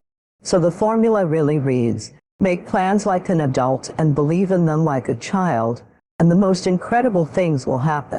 Just try it for 90 days. Just try it. There's try. You can always go back to the old ways. What does that mean to you, this victory? It means everything. It means you were right. It means they were right. It means that the people who didn't believe were wrong. It means that when you don't believe, you do yourself a disservice because it is wrong. So you've got to believe. You've got to believe in what you want to do. You've got to believe in what you want to get accomplished and believe that somehow, somewhere within yourself and in the universe around you, there are tools and resources that will aid and help the man who really wants to get it done. For some time now, I've been interested in a discovery about human behavior called self-image psychology. You may already be familiar with the self-image idea. This is the principle that each of us is controlled by his mental picture of himself. If you've thought much about it, I'm sure you agree that a good self-image is vital to our happiness and to the achievement of our goals in life. But if you aren't yet familiar with this idea, let me introduce it by quoting my old friend Dr. Maxwell Maltz, who said, "The most important psychological discovery of the century is the discovery of the self-image." Our self-image is our own conception of the sort of person I am. Each of us builds a self-image out of his beliefs about himself. It's unconsciously formed from past experiences, our successes and failures, our humiliations and triumphs. It determines the way we interpret other people's reactions to us. In short, this mental picture we have of ourselves turns out to be a kind of life-governing device. That's the most significant part of the whole self-image principle. That our mental picture determines our interpretation of everything that goes on around us, our reactions to life and other people, our feelings, thoughts, actions, even our ability. We are the person we believe ourselves to be. If we're anywhere near normal, we're consistently that person in everything. Now, it's interesting, isn't it? It's exciting too when we realize that our self-image can be changed. If, for one reason or another, we've developed an image that's too limited to permit our achieving maximum results in life, that image can be enlarged and improved. There's one point to keep in mind here though. We can't outgrow the limits we impose on ourselves. Our thoughts, habits, even our abilities must be those of the person we believe ourselves to be. We can set new limits in place of old ones, but we can't surpass the limits of our current self-image. There's a story about a Wisconsin farmer who was walking through his fields one day when he stumbled over a little glass jug in his pumpkin patch. Out of curiosity, he poked a young pumpkin through the neck of the jug, being careful not to break the vine. Then he placed his little experiment back on the ground and walked away. When harvest time came, the farmer was working his way down a row of big ripe pumpkins when he again came upon the glass jug. But this time it looked different. Picking it up, he discovered that the young pumpkin he'd poked inside had now completely filled its glass prison. Having no more room, it had stopped growing. The farmer broke the jug and held in his hand a rough pumpkin less than half the size of all the other pumpkins, and exactly the shape of the jug. Well, people aren't pumpkins, but our self-image is something like that jug. It determines the size and kind of person we become. The similarity ends with the fact that we can remove our self-imposed limitations by enlarging our self-image. We form a mental picture of ourselves through experience, and we can change that picture the same way, through experience. If the actual experience we need is not available to us, we can, according to self-image psychology, create that experience synthetically. Now, scientists agree that the human nervous system is incapable of distinguishing between actual experience and the same experience imagined vividly and in complete detail. Worry is a good example of this synthetic experience. When a person worries about something, he projects himself mentally, emotionally, and even physically into a situation that hasn't even occurred. The man who worries intensely about, say, failure, finds himself experiencing the same reactions that accompany actual fear, feelings of anxiety, inadequacy, and humiliation, and eventually headaches and an upset stomach. As far as his mind and body are concerned, he has failed. And if he worries about it long enough, if he concentrates on failure intensely enough, he will upset himself to the extent that he will fail and get sick. Now, everything can be used in either of two ways, positively or negatively, constructively or destructively. Worry is the negative use of creative imagination. But most people apparently never realize that positive results, just as real as the negative results of worry, can be achieved through using our imagination constructively. Our minds are complex and marvelous, but like electronic computers, they can only act on the data we feed them. The man who worries about failure is unwittingly defeating himself. He is feeding his mind the wrong data.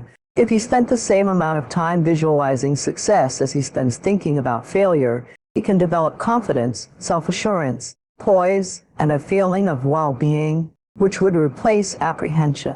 By concentrating on the success he desires and synthetically experiencing that success, he can expand his self-image into that of a person for whom success is normal and expected. Why not practice holding the self-image of the person you most want to become? Where does self-confidence come from? This is the best advice I can give you. Don't neglect, first of all, the small daily discipline. Self-confidence really comes from feeling good about yourself. And one of the best ways to feel good about yourself is, at the end of the day, to know that you poured it on, you did your best. If you conducted a meeting, you did the best you could. If you made a phone call, it was the best phone call you could possibly make. If you wrote a letter, it wasn't a casual letter, it was your best letter. At the end of those kinds of days, when you feel good about yourself, self-confidence starts to rise. You know that if you can have this kind of a good day, you can have another one the next day. And those days become the weeks become the months, and the months become a powerful year. I have got a key phrase for you.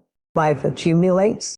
We either accumulate the debt or the value. We either accumulate the regret or we accumulate the equity. Now we must all suffer one of two pains, the pain of discipline or the pain of regret. I'm suggesting discipline, mental discipline to refine ideas. Of course it's laborious, and of course it's a push, but it's a small price to pay so that you won't have the regret later on. Regret weighs tons, discipline weighs ounces. I'm telling you, for things to get better, you've got to get better. Don't ask for it to change out there. Ask for you to change here. Don't ask for a more favorable wind. We call that naive. Don't ask for better seed, better soil. This is the only planet you've got. Just ask that you can get wiser, stronger, and better. Be able to take care of your own responsibilities. Get better. Learn how to handle the seasons better. Let's go through them. Just get better at handling the winters. You can't change the winter. You can't change the seasons, but you can change yourself. The whole key is to make yourself valuable. The key is to make yourself attractive. The key is to make yourself skillful, competent, willing, powerful, unique, sophisticated, cultured, able to manage, in control, healthy. The whole key really to the future is personal development, because the greatest gift you can give to someone else is your personal development, self-investment. If I become 10 times wiser, 10 times stronger, 10 times brighter, 10 times more competent, think of what that will do for my success. Your successes fuel your ambition. Your successes give you extra energy. Your successes pave the way for more successes. It's a snowball effect. With one success, you're excited to meet another, and another, and another. And pretty soon, the disciplines that were so difficult in the beginning, the disciplines that got you going, are now part of your philosophy. There is one magic word that stands out above all the rest: discipline. Discipline is the bridge between thought and accomplishment, between inspiration and achievement, between necessity and productivity. Remember, all good things are located upstream from us. The passing of time takes us adrift, and drifting only brings us the negative, the disappointments, the failure. Failure is not a cataclysmic event. It is not generally the result of one major incident, but rather of a long list of accumulated little failing. If your goal requires that you write 10 letters today, and you write only 3, you are down 7 letters. If you want to make 5 calls and only make 1, you are down 4 calls. If your plan calls for saving $10 today and you save none, you are down $10. The danger is looking at an undisciplined day and concluding that no great harm has been done. But add up these days to make a year, and then add up those years to make a lifetime. And it will become apparent how repeating today's small failures can easily turn your life into a major disaster. Success, on the other hand, is just the same process in reverse. If you plan to make 10 calls and you end the day having made 15, you are up 5 calls. You can see what a massive difference this sort of thing could make in a year, and what wealth and accomplishment await over a lifetime. Discipline is like a set of magic keys that can unlock all the doors of wealth, happiness, culture, high self-esteem, pride, joy, accomplishment, satisfaction, and success. The first key to discipline is awareness of the need for and value of discipline, especially the discipline to make the necessary changes. What will it take? What must I do? And what must I become to get all I want from life? The second key is willingness. More than that, it is the eagerness to maintain your new discipline deliberately, wisely, and consistently. The third key to discipline is the commitment to master the circumstances of your daily life, to see and harness the opportunities to make something of the good, as well as that which comes in the guise of misfortune. Discipline does many things. The most important of all is what it does for your mindset. It makes you feel better about yourself. Even the smallest discipline can have an incredible effect on your attitude. And the good feeling you get, the surging feeling of self-worth that comes from starting a new discipline, is almost as good as the feeling that comes from the accomplishment the discipline brings. A new discipline immediately alters your life direction. You don't change destinations immediately. That is yet to come, but you can change direction immediately, and direction is very important. Discipline cooperates with nature. Everything strives. It is a common life function. How tall will a tree grow? As tall as it can. Everything strives to become all it can possibly be, and that is what discipline is all about, striving to fulfill our natural potential, to become all that we can be. Human will in action, driven by inspiration, enticed by desire, tempered by reason, and guided by intelligence, can bring you to that high and lofty place called the good life. Discipline attracts opportunity, which is always attracted to ambition and skill in action. Discipline taps the unlimited power of commitment. Discipline encompasses those unique steps of intelligent thought and activity that put a lid on temper and a faucet on courtesy, that develop the positive and control the negative, that encourage success and deter failure, shape lifestyle and control frustration, that shape lifestyle and control frustration, that enhance health and curb sickness, that promote happiness and manage sadness. Discipline is the continuing process that brings all the good things. Remember, anyone can start the process. It's not, if I could, I would. Rather, it's, if I would, I could. If I will, can. So start the process. Begin a new habit, no matter how small it is. Size isn't important. Whether or not you start and whether or not you continue are all that matter. What's at the core of achieving the good life? It is not learning how to set goals. It is not learning how to better manage your time. It is not mastering the attributes of leadership. Every day, in 1,000 different ways, we are trying to improve ourselves by learning how to do things. We spend a lifetime gathering knowledge in classrooms, in textbooks, in experiences.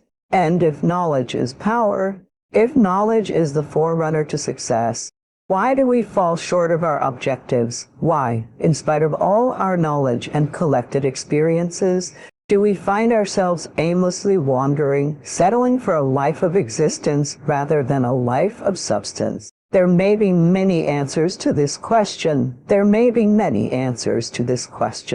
Your answer may be different from that of everyone else you know.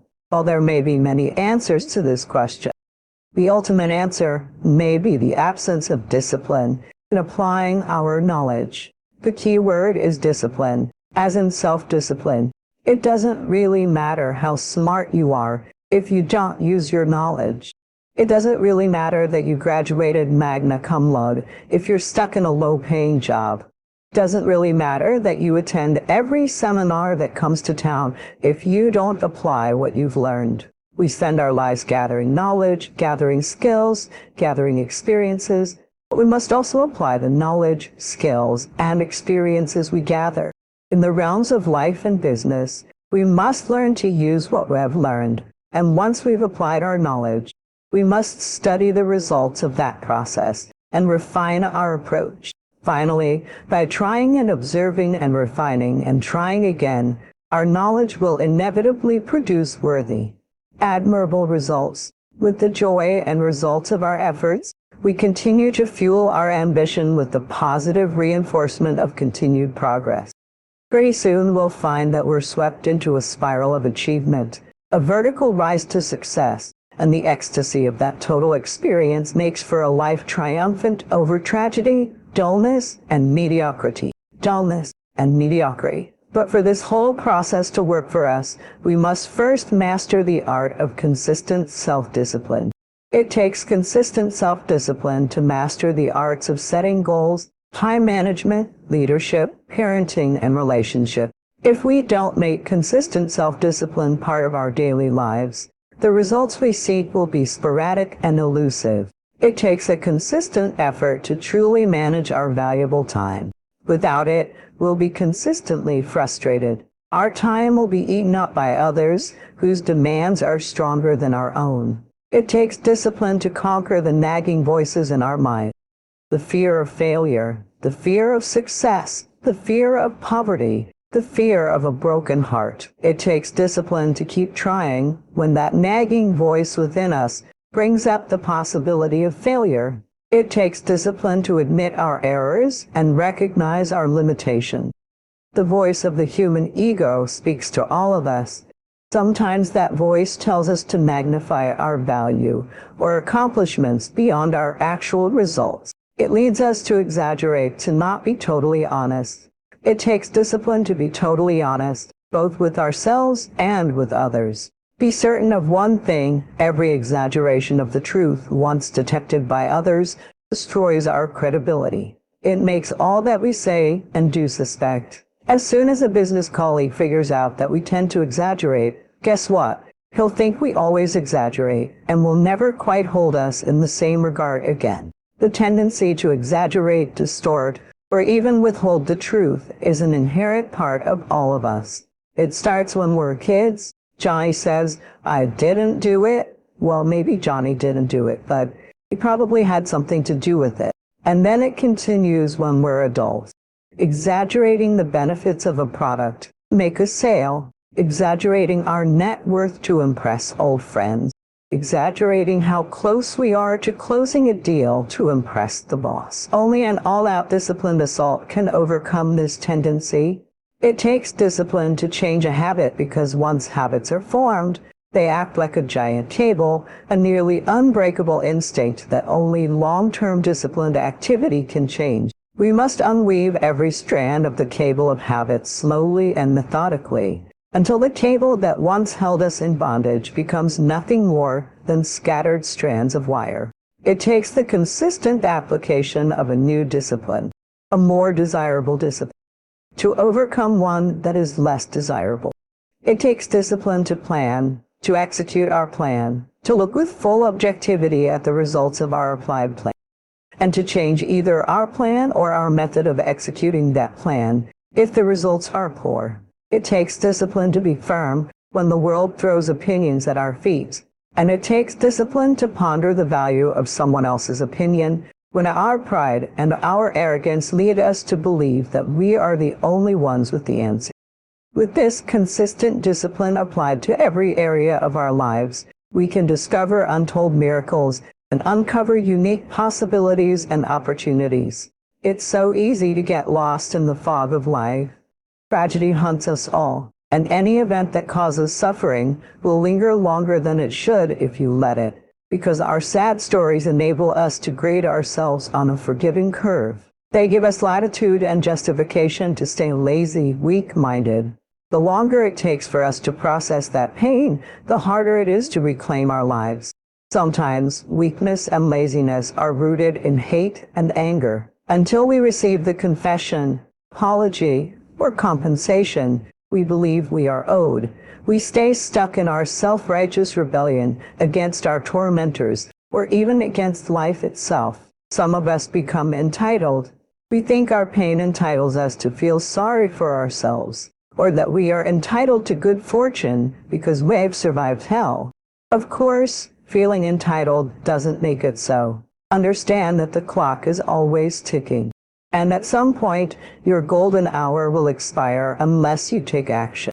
People who get lost in their past, the ones who bore their friends and family with the same tragic story over and over without showing a hint of progress, remind me of a skydiver who becomes too fixated on their tangled parachute. They know they have a backup ready to go, but they spend so much time trying to fix the primary chute that they forget to track their alternative. By the time they cut the first chute away and pull the second ripcord, it's too late. Part of the problem is that they have become terrified of pulling that second cord, because if it's all so messed up, then they truly will be helpless. That is a mental trap set by fear. We cannot afford to remain afraid of cutting away dead weight to save ourselves. I was that skydiver for far too long. My father was violent. My mom was broken. I was bullied, laughed at, and misunderstood. Check, check, and checkmate. And yet, I was breathing free, and I was not bleeding physically. I was alive, and well and perfectly capable of cutting all of that away.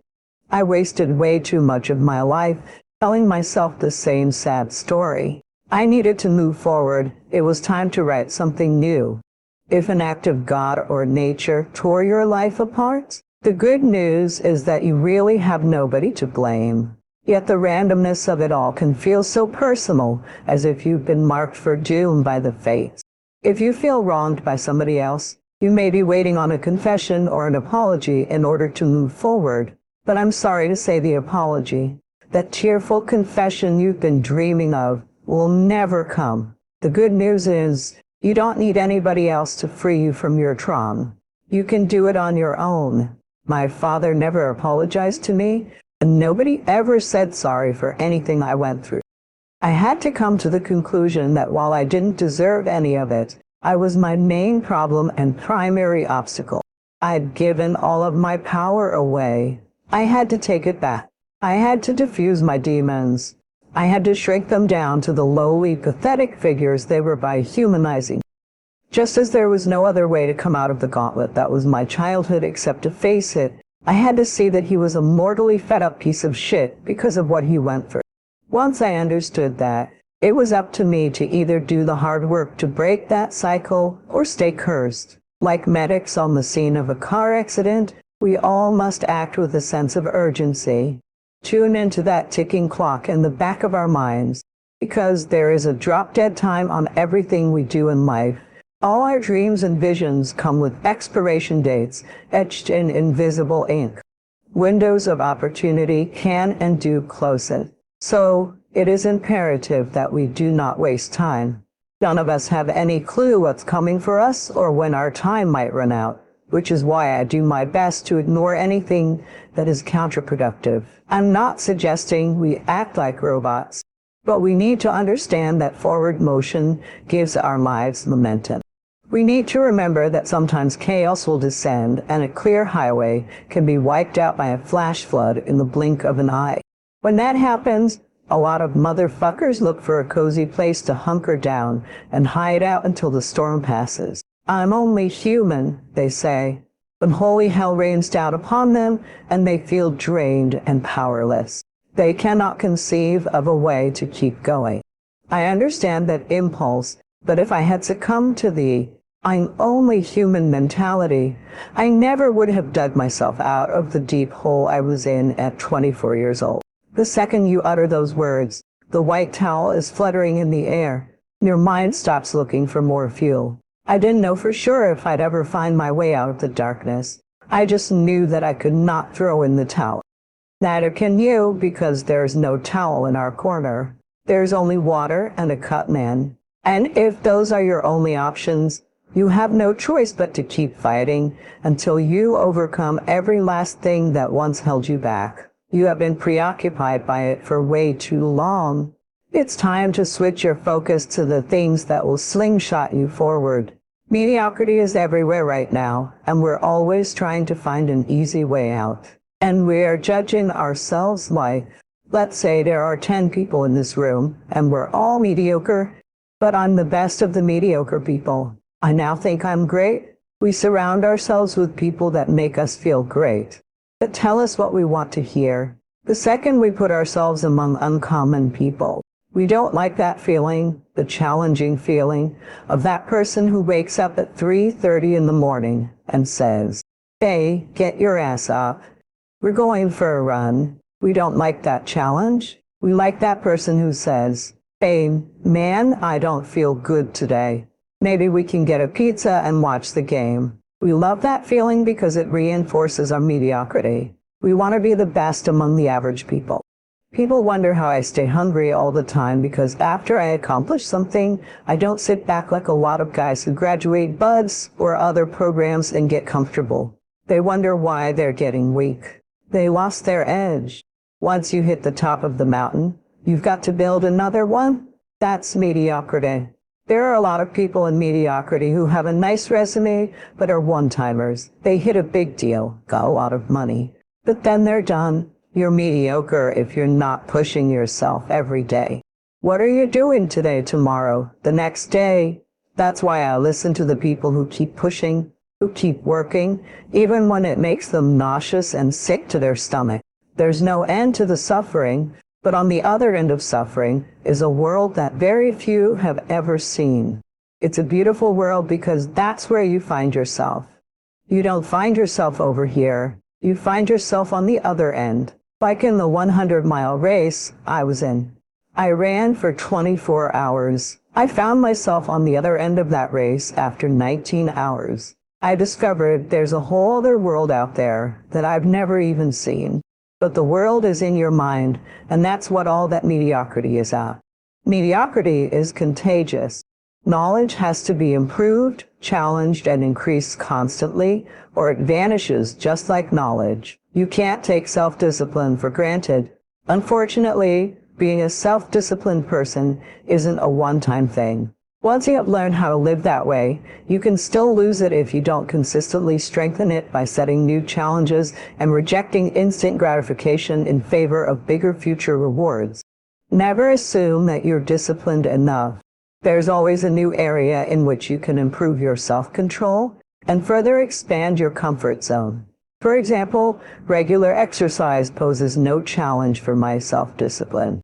To strengthen it, I need to set bigger and bigger exercise-related challenges for myself. Instead of focusing solely on fitness, I can also find new areas in which my discipline is lacking, such as developing more patience when dealing with other people, and focus on improving it until it is no longer a test for my resolve. Such consistent practice ensures that you're at least maintaining your level of self-control. Ideally, always getting better at it. Hold yourself responsible for a higher standard than anybody else expects of you. Never excuse yourself, never pity yourself. Be a hard master to yourself and be lenient to everybody else. The only standards that should concern you are your own. If you act in accordance with the standards of the majority of people, you'll be overweight, unfit, unhealthy, lazy, hating your job, not having enough time for your family, and in debt. I sometimes get flack for my goals. You're already slim. Why do you still watch your diet? Why do you save so much money? Can't you live like a normal person instead of waking up at 5 a.m. and going to sleep as early as 8:00 p.m.? By the standards of those criticizing me, I should have stopped improving myself a long time ago. According to my standards, the growth should never end. I always hold myself responsible for a higher standard, and this allows me to maintain successful habits in my life and achieve even more success. If you allow yourself to have low standards, how are you supposed to ever achieve excellence? Exhibiting self-control is one of the most powerful demonstrations of having high standards and letting fleeting emotions and urges control your life. As most people do, is a surefire path to mediocrity. The important thing in the Olympic Games is not to win, but to take part. The important thing in life is not triumph, but the struggle. The essential thing is not to conquer, but to have fought well. Nobody will ever give you any grades for your level of self-discipline. There's no finish line and there's no podium for the winners. The only purpose of building self-discipline is to conquer yourself, your own urges, your own weaknesses, and your own self-sabotaging behaviors. It's easy to forget this fact and assume that when you reach your goals, you're done. In fact, the moment you make your dreams come true isn't the most important moment. It's important, no doubt, but without the process leading to it, it means little. The most important moments are the moments of struggle, when you're striving to fight, even when you can barely stand, and the whole world is spinning around you. It's this very act that proves your mettle and showers you with life-encompassing benefits, not the act of winning in itself. Whenever you find yourself frustrated that you're still a long way from the finish line, remember that it's right now, this very moment, that you're collecting the biggest rewards. It's the struggle in itself that improves you and makes you a more successful person. That's why I talk about the war of your mentality, and that's why so many people are lost when I start talking. You have the right. You're lucky that you don't have to think like warriors think. You're very privileged. I chose this world to be a warrior, and I would choose it again if I came back. But the mentality of a warrior is very different from the normal mentality. You must be that person on that door, ready to open it, thinking to yourself, if I die, so be it. If you could define happiness for you, what would that be? It's overcoming yourself at all costs. Whatever that takes to be at the point of your life where you don't care about being judged. You can be in a room of 1 million people and they all hate you. And you walk in and you go like this, not because you're angry at them, but because you know yourself inside and out. You know that you've put yourself through hell to be where you're at today. You've walked the walk, you've talked the talk, and you've walked the walk. That's what it's all about. It's about putting those boots on the ground and getting after it every day. Once you do that, you have a feeling about yourself that no one can ever take away or even understand. We all have one thing in common. We are here, stuck in the game of life, often subject to the whims of forces beyond our control, but we never train for it. We dedicate ourselves to external goals, whether they are rooted in fitness or school or work, as if they are isolated events, somehow disconnected from the totality of our lives. Everything we do is an opportunity to get better at the game of life itself. My life and my commitment to do what needs to be done. I am a student of life. I carry around a notebook. I keep logs. I study all the upswings and downcurrents of my days as if the final exam is tomorrow, because we all have an exam tomorrow, whether we realize it or not. Every interaction, each task, is a reflection of your mindset, values, and future prospects. It's an opportunity to be the person you've always wanted to be. You don't have to have survived trauma or become a physical beast to train for life. We've all been challenged physically, emotionally, and intellectually, and we've all failed. Don't be shy about digging through your lost archives, no matter how irrelevant those experiences seem now. They count because they were all dry runs for whatever comes next. This awareness that everything we do is merely training for the next episode is like a filter that expands your perception. When you get assigned something at work or school that you don't want to do, step into a conflict you didn't see coming, someone close to you gets sick or dies, or a relationship falters, you will see these challenges as new chapters in life's textbook, which you can study to make sure that the next season of loss won't be such a kick in the knees, not just for you, but more so for the people around you. We all know that training is required to make the cut in competitive sports. Get into the best schools and compete for the most coveted jobs, because that's what it takes to be prepared. Most of this generation quits the second they get talked to. You did this wrong. You did this wrong. Or they get yelled at. It's so easy to, be great nowadays because everybody else is, most people are weak. This is a softened generation. So if you have any mental toughness, any ability, if you have any fraction of self-discipline, the ability to not want to do it, but still do it, people have a hard time understanding. I hate to run, and what makes me so crazy doesn't anymore. People go, why do you run if you hate it? What are you talking about? I don't want to take showers and eat either. I hate that too. That's life. Man, me. And it wasn't until I changed that mentality that I became somebody. I hated going to school, so guess what? I was dumb as that. Well, 1 + 1 is 2. But if you can get through to doing things that you hate to do, on the other side is greatness. That's what people don't understand. By me running, I am callousing my mind. I'm not training for a race, I'm training for life. I'm training for the time when I get that 2 o'clock in the morning call that my mom is dead, or something tragic happens in life. I don't fall apart. I'm training my mind and my body and my spirit so it's all one, so I can handle what life is going to throw at me, because the life I've lived throws a whole bunch at you. And if you're not physically and mentally prepared for that, you're just going to crumble, and you're good for nobody. You said I can be me a second. You said I can cuss and be me. Cussing, people always say, man, you cuss all the time. Why? Well, I hate to say it, but the best way for me to get how I feel across, I can't sit and say, you know what, I went through hell week and man, it was really hard. No, that takes your damn soul, rips it inside out, and then they say, now we're going to start it. It allows me to express right where I was at a point in my life. If I don't give you all of me, why the hell am I here? How will you learn from me? People take so much offense to me. You will never learn from people if we always tap dance around the truth.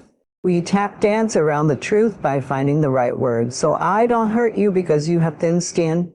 No. Tighten up, people. The only thing more infectious than a good attitude is a bad one.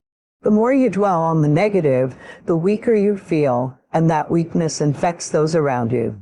However, the reverse is also true. I knew that if I could control my attitude and redirect my attention, I gained control of the entire situation. I was disappointed, but I wasn't surprised that my knee gave out. Now it was on me to learn what I could from the setback, adapt, and move forward. It's an unwritten natural law of the universe that you will be tested. You will get smacked in the face. A hurricane will land on your head. It's inevitable for all of us. Yet we are not formally taught how to handle unexpected adversity. We have sex education, fire drills, active shooter drills, and curriculum on the dangers of alcohol and drugs. There is no rug just got pulled out from under you class. Nobody teaches how to think, act, and move when disappointment, bad news, malfunction, and disaster inevitably strike. All the advice floods in only after we are already lying dazed on the canvas, which means it's up to you to cultivate your own strategy and have the discipline to practice it. Mine is simple. No matter what life serves me, I say, Roger that. Most people think Roger, that simply means order received. However, in the military, some people infuse Roger with a bit more intention and define it as received order given. Expect results. When used that way, it is so much more than an acknowledgement. It's an accelerator aid. It bypasses the over-analytical brain and stimulates action. Because in some situations, thinking is the enemy. I'm not suggesting that you should follow every order like a robot. After you've been knocked down, it's important to take some time to understand what happened and strategize your way forward. But you also must act. If you stay stalled out sifting through the wreckage, you may find that you've been swallowed by it. We all love comeback stories because they teach us that setbacks have the power to propel us forward to our greatest successes. But your fate depends on your approach. After an injury or failure, your mind wants to either spin out into overthinking or fall back into numbness and complacency. It takes practice to short-circuit that process. Roger, that is a ticket back to your life. No matter what happens, you may be laid off, run down, flunked out, cut, or dumped. You could be a stressed-out, bullied young kid, an overweight veteran with no prospect, or simply handed a pair of crutches and told to sit tight on the sidelines for as long as it takes to heal. The answer is always, Roger, that. Scream it out loud. Tell them all that you heard what they had to say and that they can expect your very best in return. And don't forget to smile, a smile that reminds them that you are most dangerous when you're cornered. That is how you respond to a setback. It's the most efficient way to deal with adversity and come out clean. We all go, we go, we go. I start talking to my fiancé. Hey, I'm doing too much. You start now like I did in Hell Week, like I do all the time. The 1-second decision is that decision when your mind starts to get so jumbled up that you can't hear yourself think. You got to slow down. Whenever you're living off a schedule, every day is a schedule. Every day is a schedule. You have no time for yourself. When you start, and we all know it, I don't have time for this anymore. I don't have time for that anymore. That's when your mind and your body are saying, think about that. I'm neglecting my fiancé. I'm neglecting my disciplines of life. I'm neglecting my reading, my learning, my workouts, my diet. You start neglecting all of that. You neglect one of them, you can neglect all of them. A long time, it's going to haunt you. When you start seeing that, my God, I haven't eaten right in a long time. I haven't been sleeping right in a long time. It can only be one of those things to take you off. I'm very aware of my eating, my sleeping, my disciplines of life. And I started to get too far away from them. It's a hard stop because what made me me are not just the disciplines, the self-disciplines of life, and those are always in front of you. If you have any, they're always in front of you. So that's my hard stop. I'm afraid a lot, but I've learned to flip fear by facing whatever it is I'm scared of head on. When I first started to face my fears, I was tentative as that's normal. The emotions and discomfort I felt were proof of how potent this process can be. My anxiety stirred, and my adrenaline pumped as my mind edged closer to what I was so desperate to avoid. But within all that energy is a mental and emotional growth factor that can lead to self-empowerment. Just as stem cells produce a growth factor that stimulates cellular communication, muscle growth, and wound healing in the body. Fear is a seed pod packed with growth factor for the mind. When you deliberately and consistently confront your fear of heights or particular people, places, and situations that unsettle you, those seeds germinate and your confidence grows exponentially. You might still hate jumping off high things or swimming beyond the waves, but your willingness to keep doing it will help you make peace with it.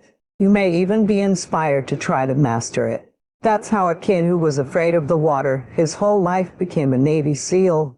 Some people take the opposite path and hide from their fears. They are like villagers terrorized by rumors of a dragon to the point that they cannot leave their own property.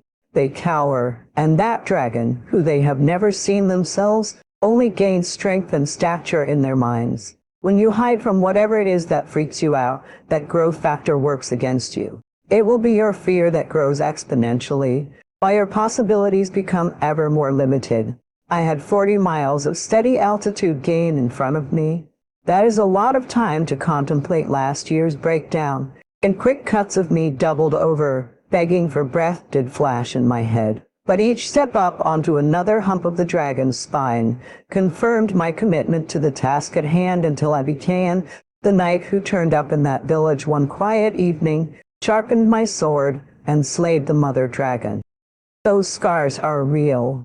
Those scars are proof that you know your past is real, so they're never going to go away. I own them, but I'm proud of my childhood. I'm proud because without all of these lessons in life, and everybody says this, and I mean it, I was able to look at my childhood and how I grew up as the ultimate training ground for my life. There have to be some people on this planet who have my mentality, as gross as it is to some people, and as far off as it is and not understood.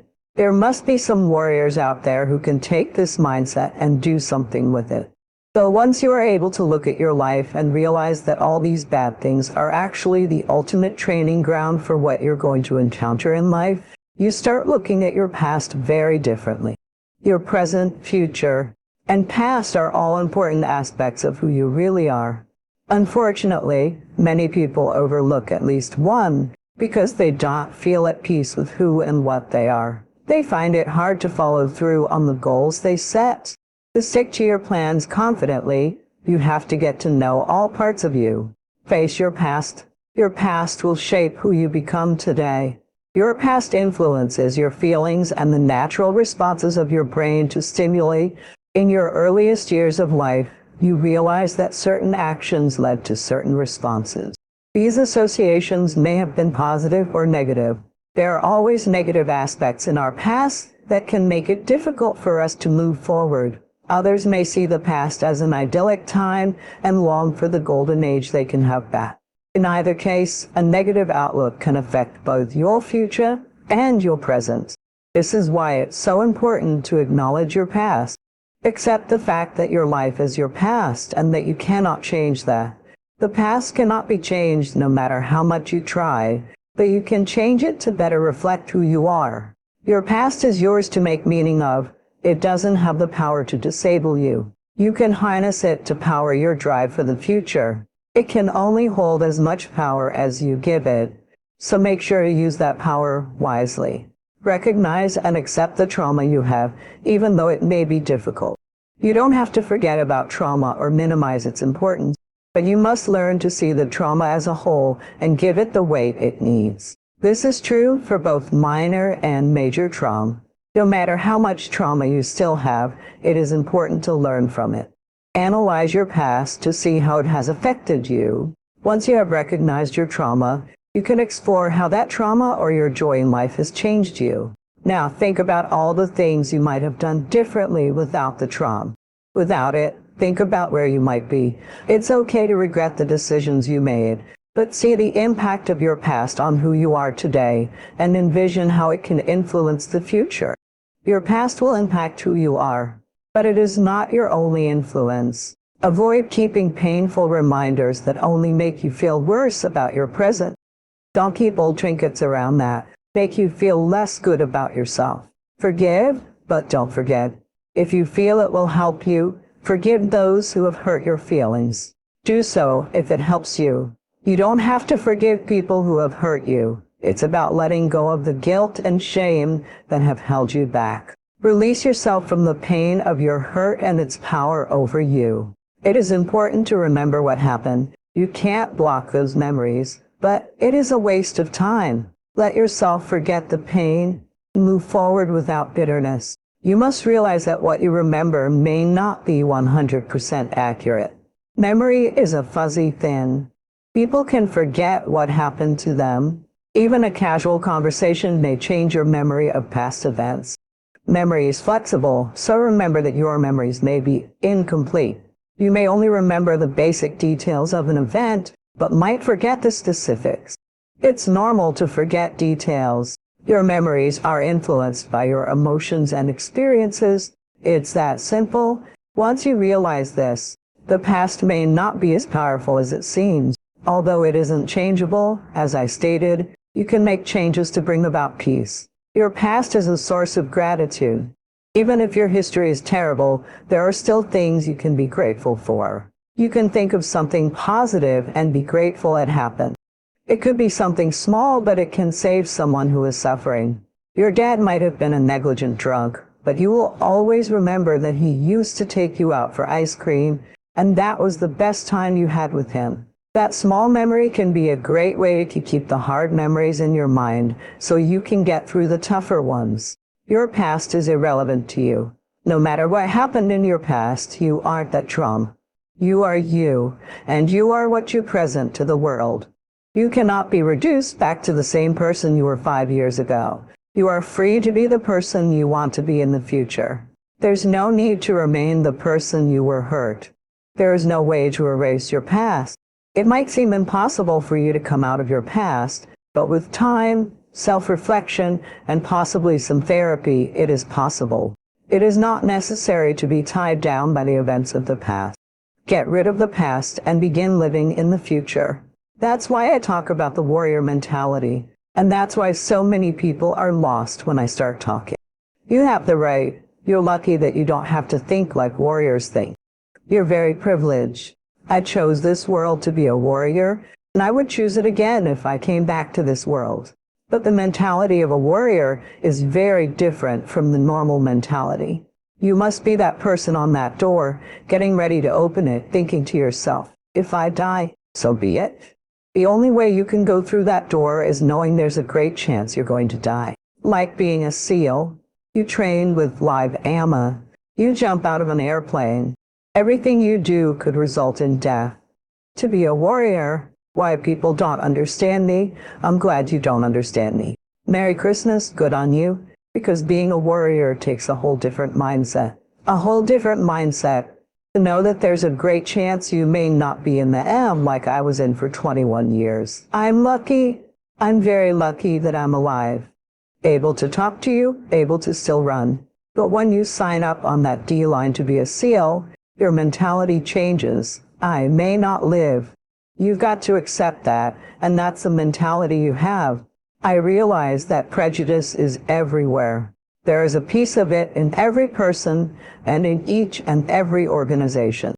If you are the only one in any given situation, it's up to you to decide how you're going to handle it because you can't make it go away. For years, I used it to fuel me because there's a lot of power in being the only one. It forces you to juice your own resources and to believe in yourself in the face of unfair scrutiny. It increases the degree of difficulty, which makes every success that much sweeter. That's why I continually put myself in situations where I knew I would encounter it. I fed off being the only one in the room. I brought the war to people and watched my excellence explode. Small minds, I didn't sit back and cry about being the only one. I took action, said, go yourself, and used all the prejudice I felt as dynamite to blow up those walls. But that kind of raw material will only get you so far in life. I was so confrontational, I created needless enemies along the way. And I believe that's what limited my access to the top SEAL teams with my career at a crossroads. I didn't have time to dwell on those mistakes. I had to find higher ground and turn the negative I created into another positive. I didn't just accept land warfare duty. I was the best instructor I could possibly be. On my own time, I created new opportunities for myself by launching my Ultra Quest, which revived my stalled career.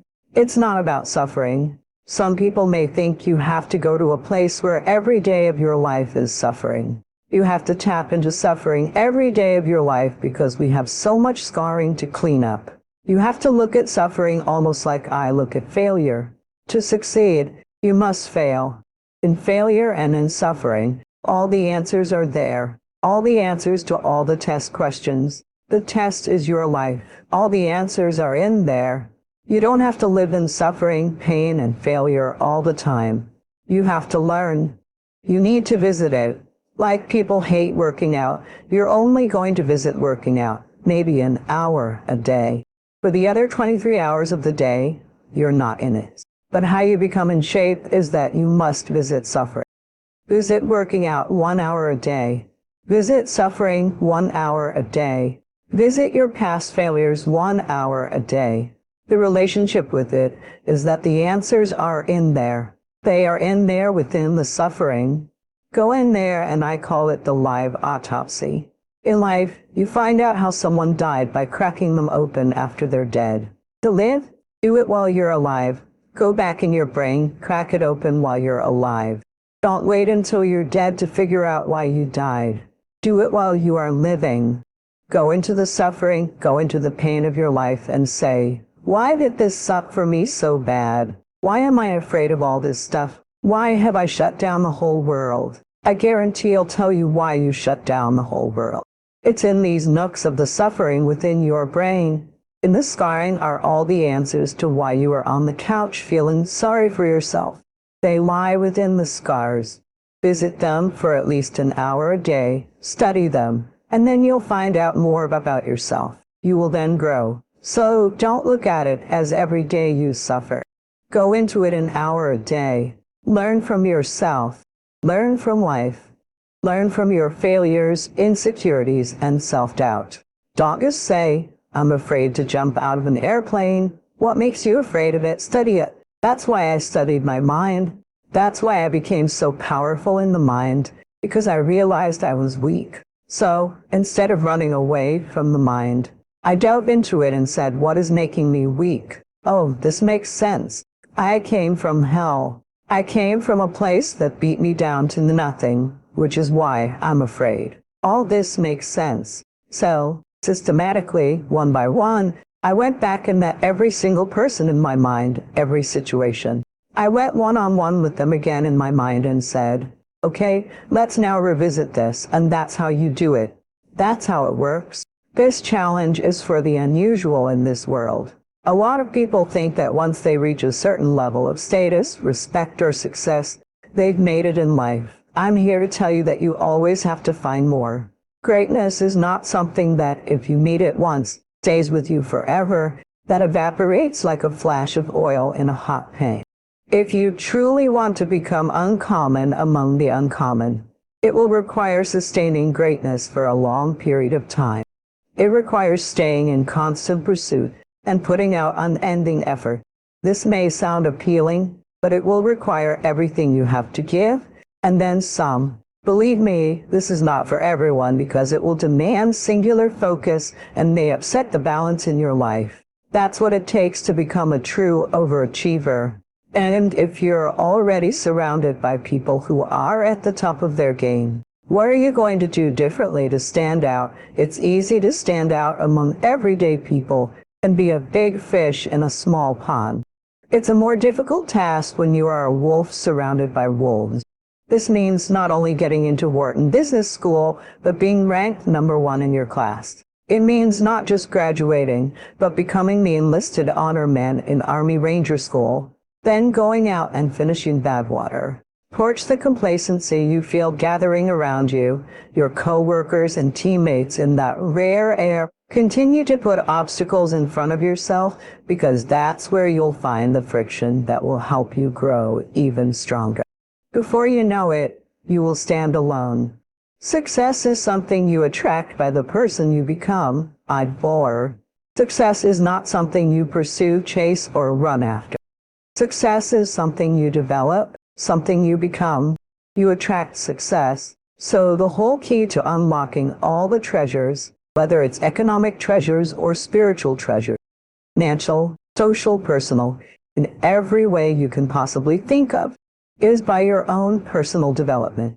And he added one more thing, which is so important and is probably worth the price of the seminar. What you become is much more valuable than what you get. What you become is much more valuable than what you get. The major question to ask on the job is not, what am I getting here? Major question to ask on the job is, what am I becoming here? Not, what am I getting, but what am I becoming? So it's very important what you become, because what you become attracts. If you become cynical, you attract cynicism. What you become attracts. So this whole subject of personal development was so vitally important to me. It changed my life. I was a millionaire by age 31, and that was just the economic part of it. It took me 6 years from age 25 to age 31. It was unbelievable. Remember, be a student, not a follower. And here's what you must always do. Design your own personal life. I'm very happy for people to take notes in my seminar, but I'm also just as happy if somebody says, hey, this is not for me. Tear all these notes and throw them away. That's just as valid for me. Remember, be no one's disciple. Chart your own course.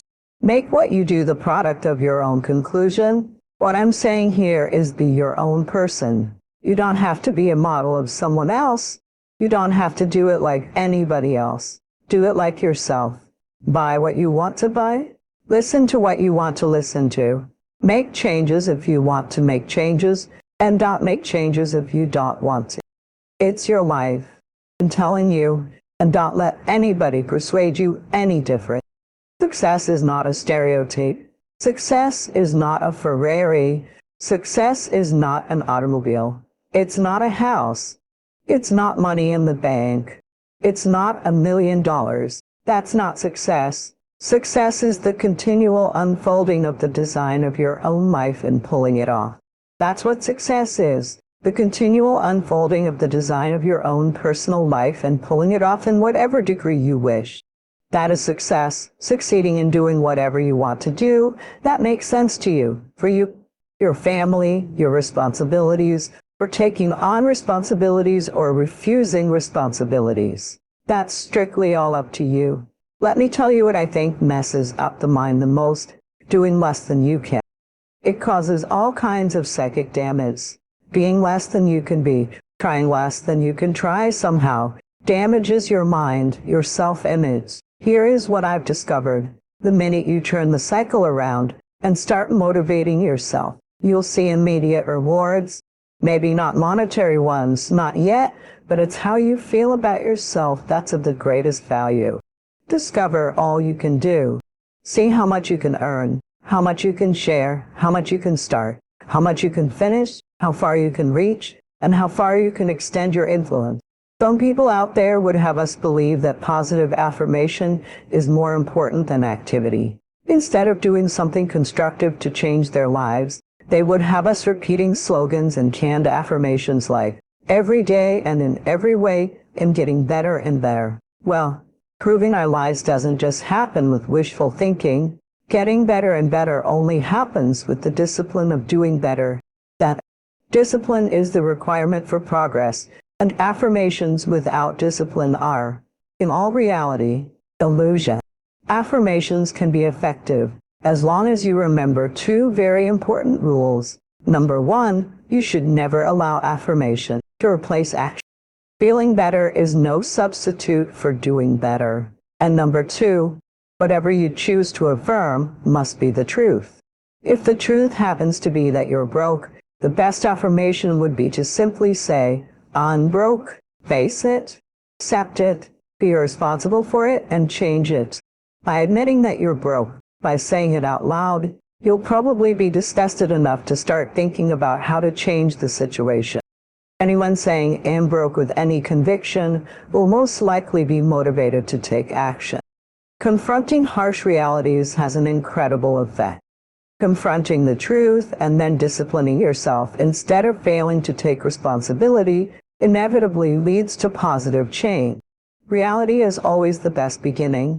You see, within reality lies the possibility to create your own personal miracle, and the power of faith starts with reality. If you can bring yourself to state the truth about a situation, then, as the saying goes, the truth will set you free.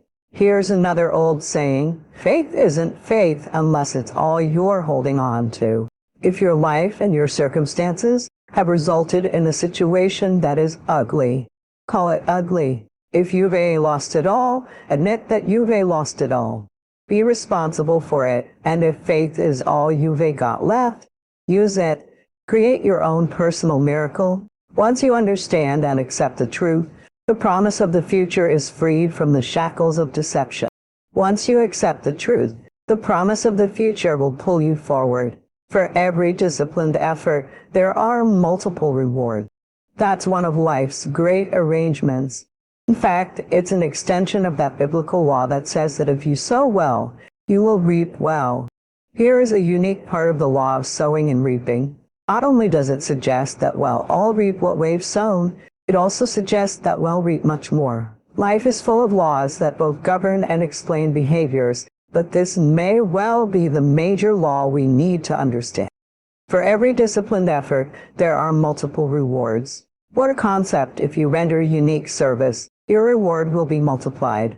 If you're fair and honest and patient with others, your reward will be multiplied. If you give more than you expect to receive, your reward is more than you expect. But remember, the key word here, as you might well imagine, is discipline. Everything of value requires care, attention, and discipline. Children require discipline. They must have a structure built for them. They must have boundaries to work within so they feel secure and comfortable to explore and grow. They must learn to recognize what's right and what's wrong, what's acceptable behavior and what's not acceptable. Children require constant and consistent discipline. Otherwise, they'll be confused as to how they're supposed to behave. Likewise, our thoughts require discipline. We must consistently determine our inner boundaries and our codes of conduct, or our thoughts will be confused. And if our thoughts are confused, we will become hopelessly lost in the maze of life. Confused thoughts produce confused results. Remember the law: for every disciplined effort, there are multiple rewards. Learn the discipline of writing a card or a letter to a friend. Learn the discipline of paying your bills on time, arriving at appointments on time, or using your time more effectively. Learn the discipline of paying attention, paying your taxes, or paying yourself. Learn the discipline of having regular meetings with your associates, your spouse, your child, or your parent. Learn the discipline of learning all you can learn, of teaching all you can teach, of reading all you can read. For each discipline, there are multiple rewards. For each book, new knowledge. For each success, new ambition. For each challenge, new understanding. For each failure, new determination. Life is like that. Even the bad experiences of life provide their own special contribution. But a word of caution here, for those who neglect the need for care and attention to life's disciplines. Everything has its price. Everything affects everything else. Neglect discipline, and there will be a price to pay. All things of value can be taken for granted with the passing of time. That's what we call the law of familiarity. Without the discipline of paying constant daily attention, we take things for granted. Serious. Life's not a practice session. If you're often inclined to toss your clothes onto the chair rather than hang them in the closet, careful. It could suggest a lack of discipline. And remember, a lack of discipline in the small areas of life can cost you heavily in the more important areas of life. Cannot clean up your company, until you learn the discipline of cleaning your own garage. You cannot be impatient with your children and be patient with your distributors or your employees. You cannot inspire others to sell more when that goal is inconsistent with your own conduct. Cannot admonish others to read good books when you don't have a library card. Think about your life at this moment. What areas need attention right now? Perhaps you've had a disagreement with someone you love, someone who loves you, and your anger won't allow you to speak to that person. Wouldn't this be an ideal time to examine your need for a new discipline? Perhaps you're on the brink of giving up, starting over, starting out, and the only missing ingredient to your incredible success story in the future is a new and self-imposed discipline that will make you try harder and work more intensely than you ever thought you could. The most valuable form of discipline is the one that you impose upon yourself. Don't wait for things to deteriorate so drastically that someone else must impose discipline into your life. Wouldn't that be tragic? How could you possibly explain the fact that someone else thought more of you than you thought of yourself? They forced you to get up early and get out into the marketplace when you could have been content to let success go to someone else who cared more about themselves. Your life, my life, the life of each one of us is going to serve as either a warning or an example. Warning of the consequences of neglect. Either a warning or an example. Self-pity, lack of direction and ambition, or an example of talent put to use, of discipline self-imposed, and of objectives clearly perceived and intensely pursued. Engaging in genuine discipline requires that you develop the ability to take action. You don't need to be hasty if it isn't required, but you don't want to lose much time. Let's say you would like to build your library. If that is a strong desire for you, what you've got to do is get the first book, then get the second book. Take action as soon as possible before the feeling passes and before the idea dims. If you don't, here's what happens. You fall prey to the law of diminishing intent. We intend to take action when the idea strikes us. We intend to do something when the emotion is high, but if we don't translate that intention into action fairly soon, the urgency starts to diminish. A month from now, the passion is cold. A year from now, it can't be found. So take action. Set up a discipline when the emotions are high and the idea is strong, clear, powerful. If somebody talks about good health and you're motivated by it, you need to get a book on nutrition. Get the book before the idea passes, before the emotion gets cold. In the process, fall on the floor and do some push-ups. You've got to take action. Otherwise, the wisdom is wasted. The emotion soon passes unless you apply it to a disciplined activity. Discipline enables you to capture the emotion and the wisdom, translate them to action. The key is to increase your motivation by quickly setting up the discipline. By doing so, you've started a whole new life process. Here is the greatest value of discipline. Self-worth, also known as self-esteem. Many people who are teaching self-esteem these days don't connect it to discipline. But once we sense the least lack of discipline within ourselves, it starts to erode our psyche. One of the greatest temptations is to just ease up a little bit. Instead of doing your best, you allow yourself to do just a little less than your best. Sure enough, you've started, in the slightest way, decrease your sense of self-worth. There's a problem with even a little bit of neglect. Neglect starts as an infection. If you don't take care of it, it becomes a disease, and one neglect leads to another. Worst of all, when neglect starts, it diminishes our self-worth. Once this has happened, how can you regain your self-respect? All you have to do is start with the small discipline that corresponds to your own philosophy. Take the commitment, I will discipline myself to achieve my goals so in the years ahead, I can celebrate my successes. I talk about theorists and practitioners. A theorist is a person who reads a book, learns about something, and then talks about it without necessarily applying it. A practitioner like myself is someone who puts theory into practice. I aim to be an expert on the mind, a mental toughness guy.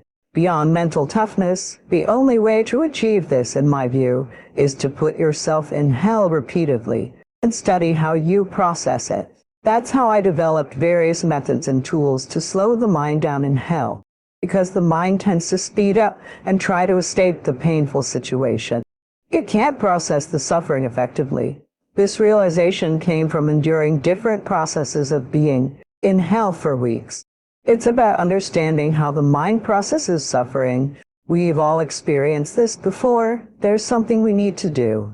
But even though we know it, we can't convince ourselves to sit down and get it done. Instead, we are overwhelmed by distractions, and our thoughts run rampant, eclipsing the voice in the back of our head, urging us to get back on track. We feel out of control and unable to take charge of our actions. Temptations are all around us, and foolishly, we keep giving in. If this scenario resonates with you, you are likely suffering from a lack of self-discipline. Self-discipline is about having control over yourself and what you do, say, or think, because we live in a society that prioritizes pleasure over logic. We often fail to realize that self-discipline is integral to our success. Without self-discipline, there's very little we can accomplish, no matter how big our hopes and dreams are. We can't reach our goals just by dreaming. Achieving success requires action. Self-discipline is important for a variety of reasons, but the major one is that it can completely change the trajectory of your life for the better. Once you master self-discipline, you'll not only be healthier and happier, but you'll also find that you are more successful in business, relationships, and numerous other areas of life.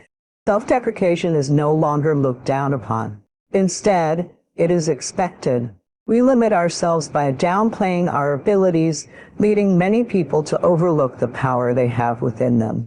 No matter how much you feel your abilities are lacking, you are capable of achieving great things both professionally and personally. You have the strength inside you to overcome any challenge life presents. Developing a strong sense of self-discipline can completely transform your life. This insight comes from someone who has experienced firsthand how self-discipline can lead to success. Before gaining a strong sense of control over my life, I often felt hopeless and lost. Now, I am on track to achieve many great things and consider myself highly successful. I firmly believe that I wouldn't have achieved what I have today if I hadn't dedicated myself to learning about self-discipline and applying it to my life. The only way I can learn, even now, is through repetition. I put in so many reps that it's absolutely unreal. That's where my real work ethic began.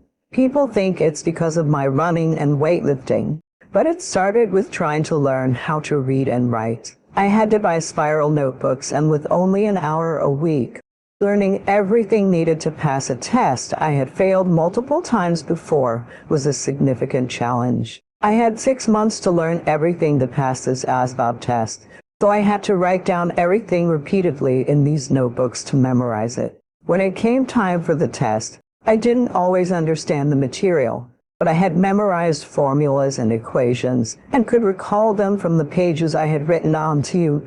I developed a photographic memory through the effort I put into my studies. We all have habits we partake in daily. If you're struggling with self-discipline, some of your habits are likely unhealthy and not contributing to your overall well-being. No matter how routine these habits have become, they are ultimately breakable habits, ones that you can get rid of with the right time and effort. Now that you are on the path to developing strong self-discipline, it is time to focus on creating unbreakable habits that you will utilize in your everyday life. Unbreakable habits are a key part of self-discipline. Everyone has specific rituals or habits, such as waking up at a certain time each day, following a morning routine, or checking emails first thing in the morning. These actions often exist on a cycle, and habits related to your success and hygiene are important to maintain throughout your life. However, you may have developed habits that are harming you. Perhaps when you feel sad, you unconsciously turn to food, or when you feel frustrated, you instinctively lash out at people. These actions become so ingrained in your life that you might not realize how unhealthy they are. Even if you do recognize this, you might feel stuck and unsure of how to change your response. Creating unbreakable habits begins by understanding which habits contribute to developing self-discipline. If you feel like you spend too much time in front of a screen, recognize this and develop rules for yourself that you will not break. For example, you could start by gradually reducing your screen time each day until you reach an ideal limit. Unbreakable habits are those you commit to doing every day, week, month, etc., because they are good for your health and personal development. Committing to these habits can significantly impact your success in life. If you feel like you are not where you want to be, then developing unbreakable habits can change everything. If your diet often consists of junk food and processed food, it is time to incorporate healthier, all-natural ingredients into your routine. Eating healthily provides you with the tools you need to be successful. When you eat well, you are more energized, leading to greater productivity. Healthy eating also improves your mood, allowing you to maintain a positive outlook on work and complete tasks efficiently. An optimistic outlook is key to being a successful leader and maintaining self-discipline. If you have the habit of overindulging in unhealthy snacks and meals, work to break this habit and develop a healthy diet as one of your unbreakable habits. Starting your day on a positive note is crucial for maximizing success. When you look at successful people, you will find that virtually all of them wake up early. Waking up early gives you time to plan your day strategically and get organized for the tasks you will be completing. Once you start waking up early, you'll notice that you have more control over your life and well-being. If you're used to sleeping in and having lazy mornings, it's time to change this habit. Dedicate yourself to waking up early, and in time, it will become second nature. Making exercise a part of your everyday routine is a great, unbreakable habit for both mental and physical health. Though you might think exercise is only good for physical health, it also makes you a more successful person. Exercise not only makes us feel more positive, but also increases the likelihood of taking more positive actions in our lives. Look at successful people around you. And in the media, you'll see that the vast majority exercise daily and stick to this routine no matter what. Exercising daily increases productivity, helps you get more work done, and improves your success in business. It also enhances creativity, helping you excel at work and handle challenges from your boss. Exercise helps you get closer to your career goals and is a vital, unbreakable habit. To have achieved this, I started an intense stretching routine and healed myself through the discipline I developed. What people might not believe is that I went from being stressed for 8 to 12 hours a day to 6 hours a day, then to 4 hours a day. As I continued, I noticed that stretching made a significant difference. My routine involved various stretches to open up areas like the abductors and hip flexors. My hips became so tight that I couldn't even squat down, and I experienced severe back pain. This is why I began running. Running allowed me to stay upright, and I could no longer squat or lift weights. As running became challenging, my health deteriorated further, and my spine collapsed. I became very sick. No doctor could determine what was wrong. Unable to run or perform other activities, I decided to immerse myself in stretching. I had a noticeable knot on the back of my head, which developed from my spine collapsing and tightening. As I started stretching, the knot began to shrink. The more I stretched, the healthier I became. I was amazed at the progress and continued to stretch daily. For the past 3 years, I haven't missed a day of stretching. Almost nothing in life is constant. Conditions and circumstances are perpetually in flux, like the winds and tides. This is why my mind is never fixed. I adapt and adjust, always searching for my new 100%. Health and responsibilities can be limiting, but that doesn't mean we should give in to these limitations or use them as excuses to let ourselves or our dreams go. We can acknowledge these limits as long as we are committed to finding out what we can still do within those constraints, whether they are temporary or indefinite, and maximize our efforts every day. Thousands of people wake up to lives defined by new limitations that are difficult to accept. They might have been diagnosed with a terminal illness, suffered a spinal injury, lost a limb, or are dealing with PTSD. Sometimes circumstances change for the better, perhaps a new parent or a lucrative job that demands long hours, or a recent marriage that requires considering more than just personal goals. Regardless of the variables, your new 100% is out there waiting for you to find it. The challenge is that many people don't want to face this change because it means they are no longer who they used to be, which can be discouraging enough to give up the search. Some people use their new circumstances as an excuse to reduce their effort instead of adjusting their approach and continuing to strive toward their goals. 1. Walls. You have to work with what you have. Even if you can't run or perform other activities, it doesn't mean you're out of the fight. Your goal should be to maximize the resources and capabilities you do have. If you've suffered a significant injury or received a diagnosis that changes everything, consider what your new maximum effort level looks like. Many people wait and see what happens next, but often find themselves still waiting after a year or two. With every unfortunate turn in life, no matter how heavy the burden, you must remain committed to pushing back against the pressure with effort. Regardless of age, abilities, disabilities, or responsibilities, we must all stay committed to finding our new benchmark.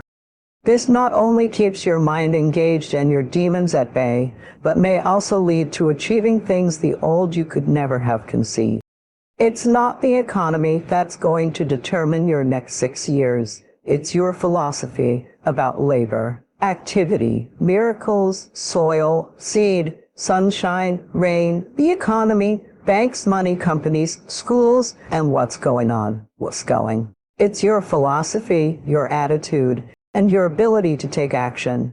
All of that we call the process of life change, miracle working. The objective of life is not to rest. The objective is to act. Think of more discipline. Think of more ways and means in which to use your own wisdom, your own philosophy, your own attitude, faith, courage, commitment, desires, and excitement. Invest in discipline so that it's not wasted. The smallest amount of discipline can transform your life.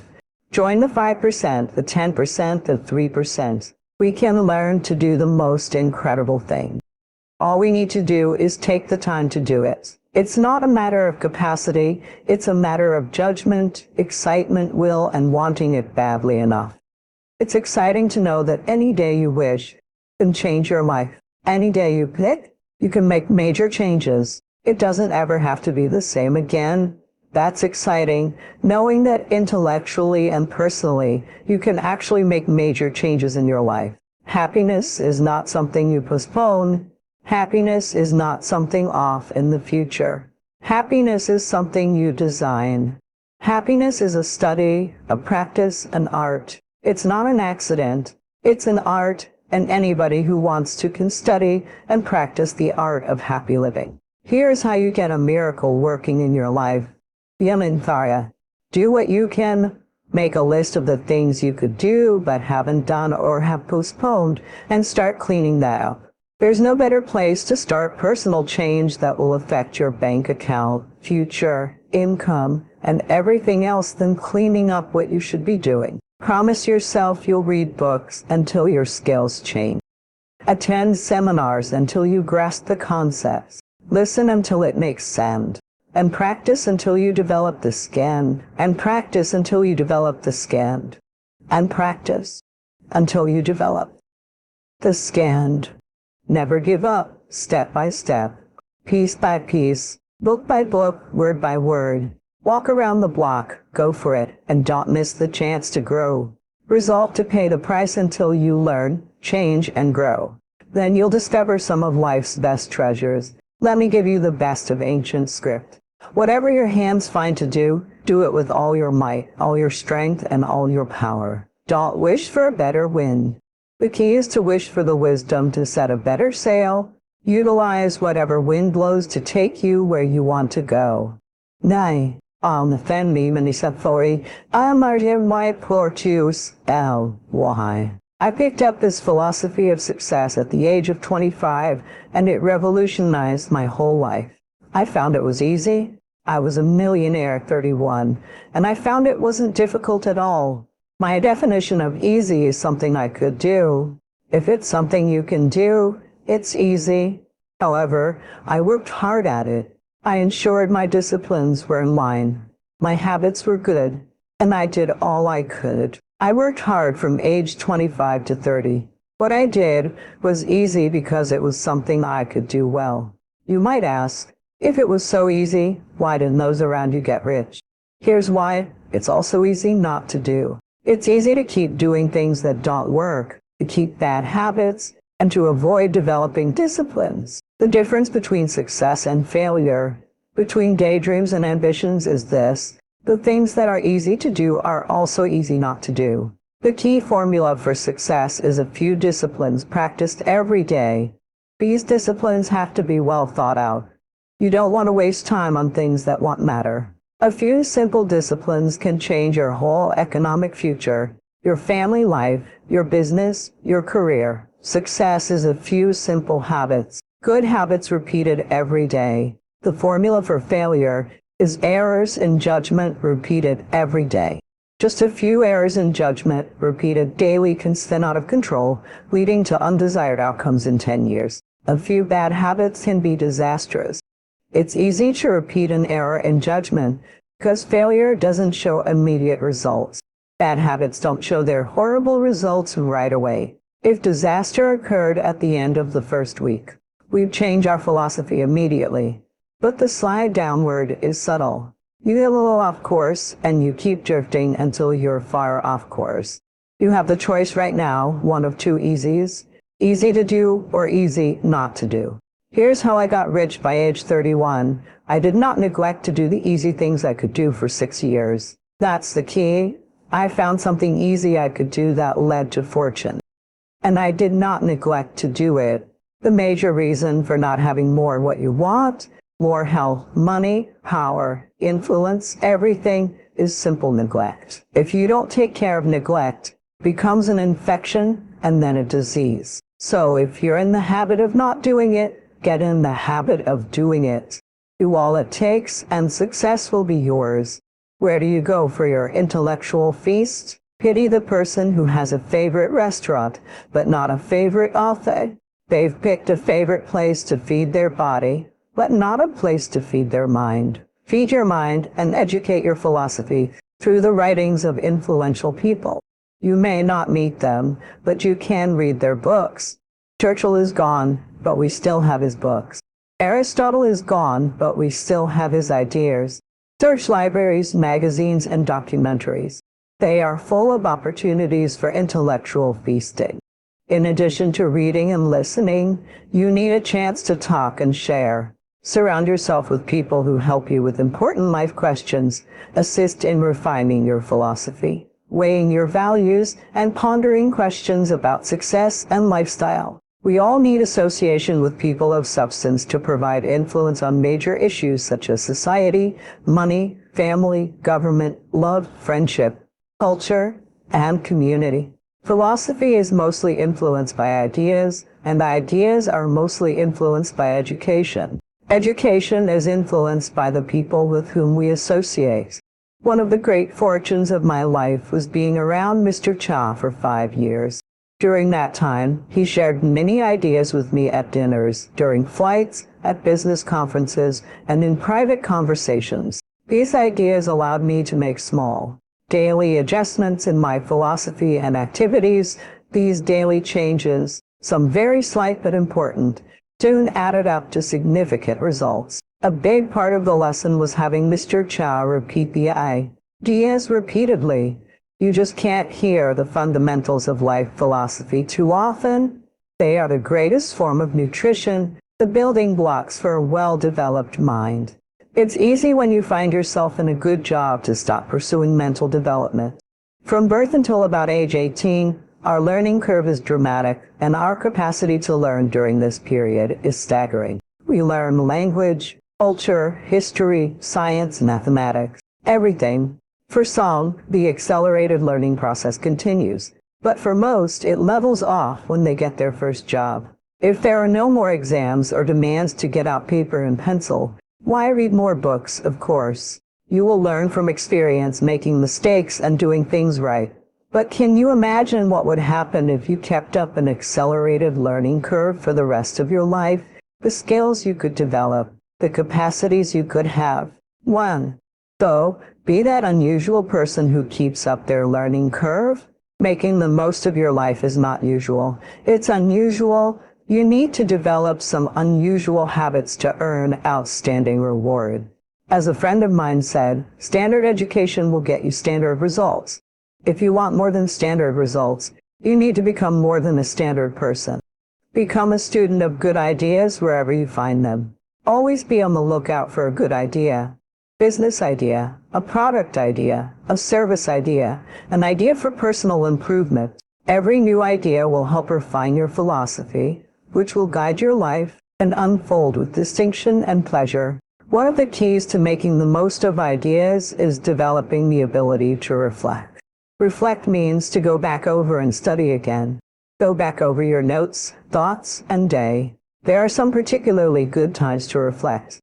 No less iwan peti, and at the end of the day, take a few minutes to review the day. Whom did you see? What did they say? What happened? How did you feel? By answering these questions, you capture the day. Every day represents a piece of the mosaic of your life. At the end of the week, take a few hours to reflect. Go back over your calendar and appointment book. Ask the same questions. Where did you go? Whom did you see? How did it feel? What went on? At the end of the month, take half a day to reflect. Go back over what you read, heard, saw, and felt. At the end of the year, take a weekend to establish the year firmly in your consciousness, so it never disappears. The Old Testament describes a unique scenario where people worked for 9 years. The 10th year was a sabbatical. The 10th year was used for relaxing, replenishing, and getting in shape physically. But it was also a time for reflection. People would review the previous 9 years to see what went right, what went wrong, and what they had learned and gained. This time for reflection makes a sabbatical effective and meaningful. At times, you'll want to reflect with someone else, a spouse, children, or colleagues, but you must also learn to reflect alone. Solitude is a powerful force. We all need to find occasions to shut out the rest of the world. I have a motorhome and motorcycle for solitude. I head for the mountains or the desert. Solitude is valuable when you live a public life. When I reflect alone, I review my life, skills, and experiences. Some things must be done alone, pondering, thinking, wondering, reading, studying, and absorbing new ideas. Decide how you can become better this year than last year. Enjoy your solitude. Life is full of experiences. Touching, seeing, looking, doing, acting. But you'll lose the lessons of those experiences if you don't take time to reflect. Gather up today and invest it into tomorrow. Gather up this week and invest it into the next it. Gather up this year and invest it into the next. Many people simply hang on for one more year, seeing what will happen. I'm asking you to choose a different path, to learn, study, and reflect. This is a major part of personal development, the quest to become better than you are now.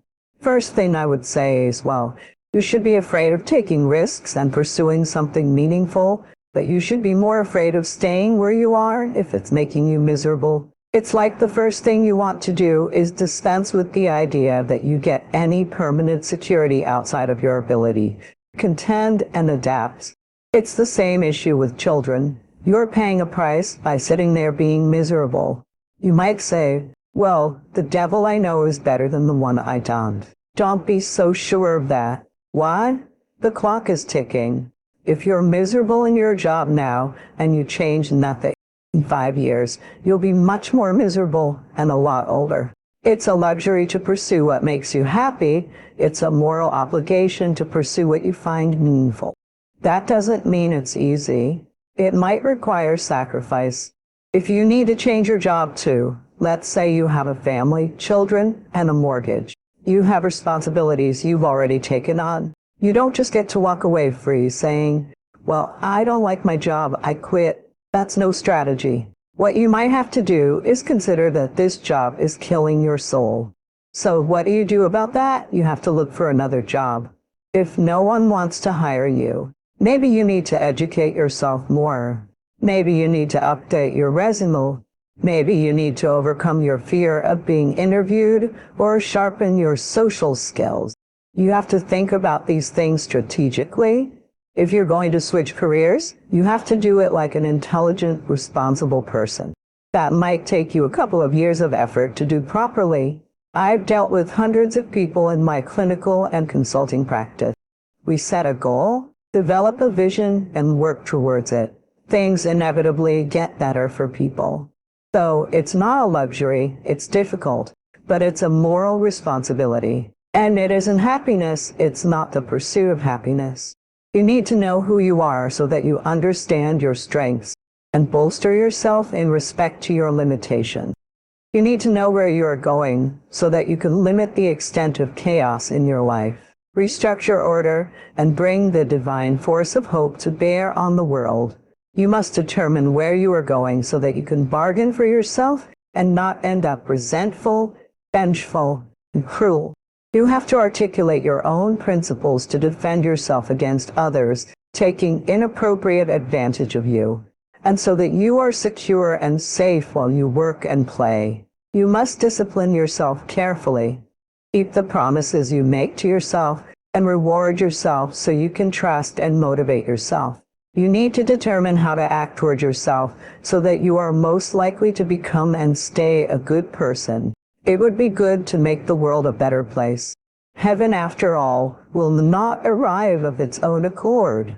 We will have to work to bring it about and strengthen ourselves so that we can withstand the deadly angels and flaming sword of judgment that God used to bar its entrance. Don't underestimate the power of vision and direction.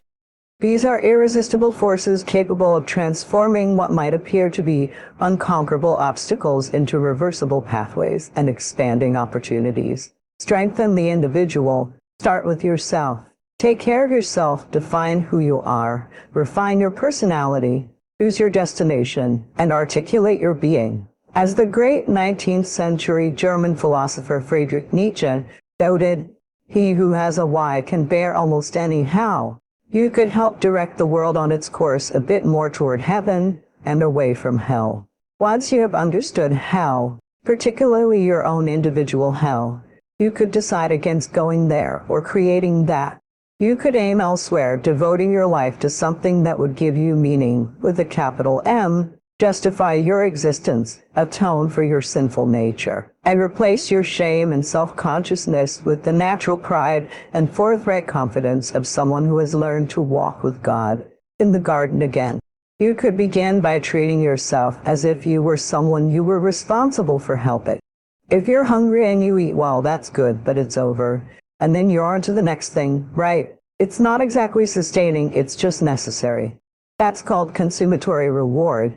The other reward system is incentive reward, which works on dopamine, a neurochemical that also attracts drugs like opiates, cocaine, and amphetamines. If you don't have enough meaning in your life, you're more prone to addiction, and that's definitely the case even with rats. If you take a rat, put him in a cage by himself with nothing to do, and then give him access to cocaine, he'll get addicted to the point where he won't do anything but take cocaine.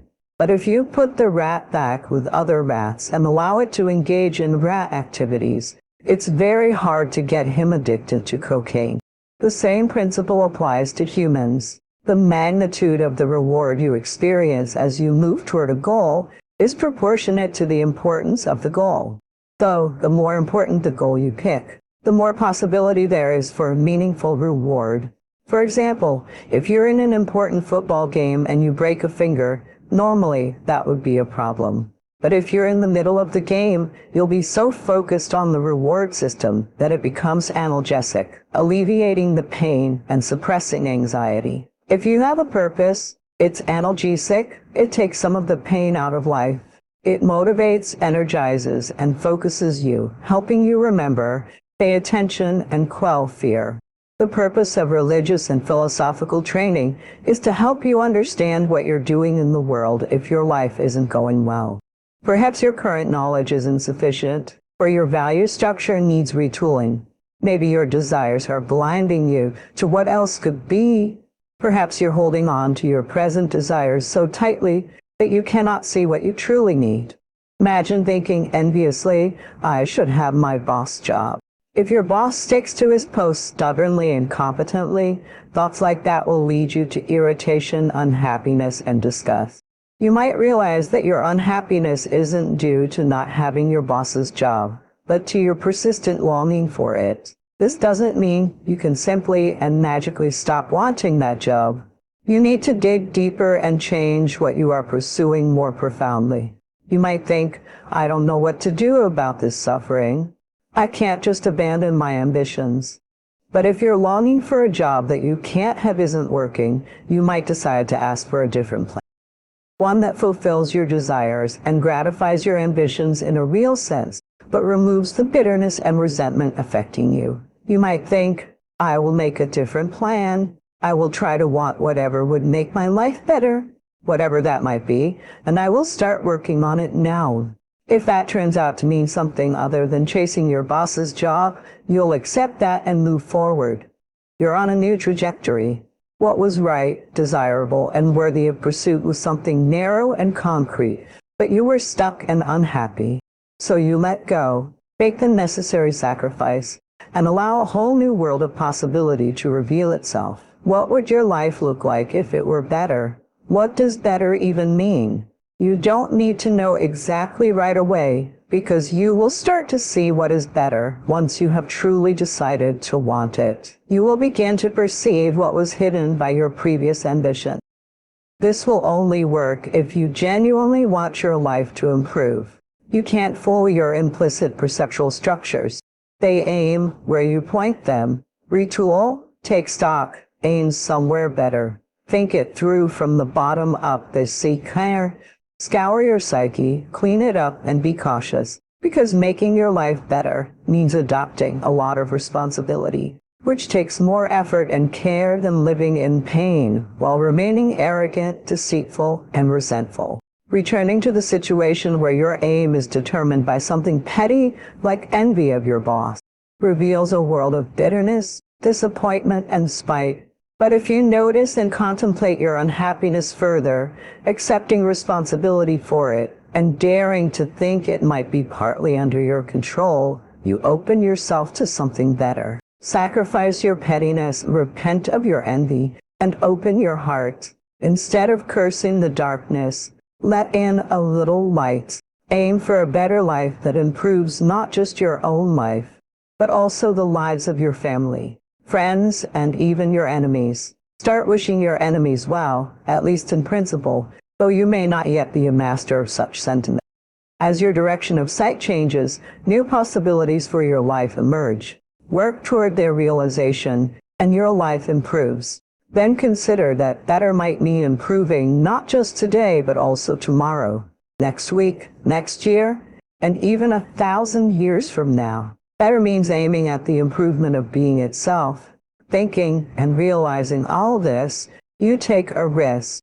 You decide to treat the Old Testament God, with all his terrible and seemingly arbitrary power, as if he could also be the New Testament God, despite understanding how absurd that might be. In other words, you decide to act as if existence might be justified by its goodness if only you behave properly. It is this declaration of existential faith that allows you to overcome nihilism, resentment, and arrogance. This faith keeps hatred of being, with all its attendant evils, at bay. Faith is not the will to believe things you know to be false. It is not childish belief in magic or willful blindness. It is instead the realization that the tragic irrationalities of life must be counterbalanced by an equally irrational commitment to the essential goodness of being. It is the will to dare set your sights at the unachievable and to sacrifice everything, including, and most importantly, your life. You realize that you have literally nothing better to do. But how can you do all this, assuming you're foolish enough to try? You might start by not thinking, or more accurately, by refusing to subjugate your faith to your current rationality and its narrowness.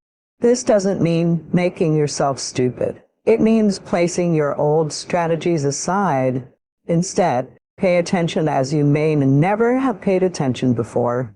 The things you do and don't do are far more important than you might think. If you act in a certain way, the realization is that it actually starts to matter what you do. You might say that it's better for things to matter than to live a meaningless existence. But if you really asked yourself, would you be so sure if you had the choice between living with no responsibility, where nothing matters, or reversing it so that everything matters but with the responsibility that comes with it? It's not obvious that people would choose the meaningful path. Nihilists suffer from a lack of meaning in their lives and still experience sufferings. However, the advantage for them is the absence of responsibility. This lack of responsibility might be the motivation behind their nihilism. They might claim that their belief systems have collapsed, but perhaps they've allowed them to collapse because it's easier than living them out. The price they pay is a sense of meaningless suffering, which they can always complain about, gaining sympathy from others. They also have the option of adopting the role of the martyr, which can seem like a good deal compared to bearing one's burdens properly and living forthrightly in the world. Many people, especially in the 20th century, have demonstrated that living a pathological life can pathologize society. When enough people do this, it leads to a very real kind of hell. You can read the Gulag Archipelago if you have the fortitude to understand what that hell is like and decide if it's a place you want to visit. Or worse, take your family and friends too, as happened in the 20th century. Our eyes are always focused on things we are interested in or investigating. We must aim to see, and to see, we must focus. Our minds are built on the hunting and gathering platforms of our bodies. The hunt is to specify a target, track it, and throw at it. To gather is to specify and grasp. We fling stones and spears, toss balls through hoops, hit pucks into nets, and carve granite rocks down the ice onto bull's eyes. We launch projectiles with bows, guns, rifles, and rockets, hurl insults, launch plans, and pitch ideas. We succeed when we score a goal or hit a target, and fail or sin when we miss the mark. We cannot navigate without something to aim at. In this world, we are always navigating from a less desirable point A towards a better point B, according to our values. We always encounter the world as insufficient and seek its correction. We can imagine new ways that things could be set right and improved, even when we have everything we thought we needed. Even when temporarily satisfied, we remain curious, living within a framework that defines the present as eternally lacking and the future as eternally better. Without this perspective, we wouldn't act or even be able to see. To see, we must focus, and to focus, we must pick one thing above all else. We can envision new ways that things could be better and construct hypothetical worlds where problems we weren't aware of can now be addressed. The advantages of this are obvious. We can change the world so that the intolerable state of the present can be rectified in the future. However, this foresight and creativity come with chronic unease and discomfort, because we are always contrasting what is with what could be. We must aim at what could be, but we can aim too high, too low, or too chaotically, leading to failure and disappointment, even when we seem to be living well. How can we benefit from our creativity and our ability to improve the future without constantly denigrating our current, insufficiently successful lives? The first step is perhaps to take stock. When you buy a house and prepare to live in it, you hire an inspector to list all its faults as they are in reality, not as you wish them to be. You pay for this bad news because you need to discover the home's hidden flaws, whether they are cosmetic imperfections or structural inadequacies. You need to know what's broken so you can fix it. Well, similarly, you need to inspect yourself. The internal critic can play this role if it's properly managed. You should walk through your psychological house with it and listen judiciously to what it says. Maybe you're a fixer-upper, But how can you start renovations without being demoralized by your internal critic's report of your inadequacies? Here's a hint. The future is like the past, but with a crucial difference. The past is fixed, but the future could be better. The amount of improvement might be achievable with minimal engagement, perhaps in a day. The present is eternally flawed, but the direction you are heading in might be more important than where you start.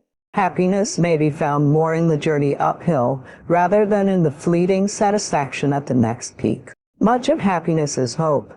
Properly engaged, the internal critic will suggest things that could be set in order voluntarily, without resentment, even with pleasure.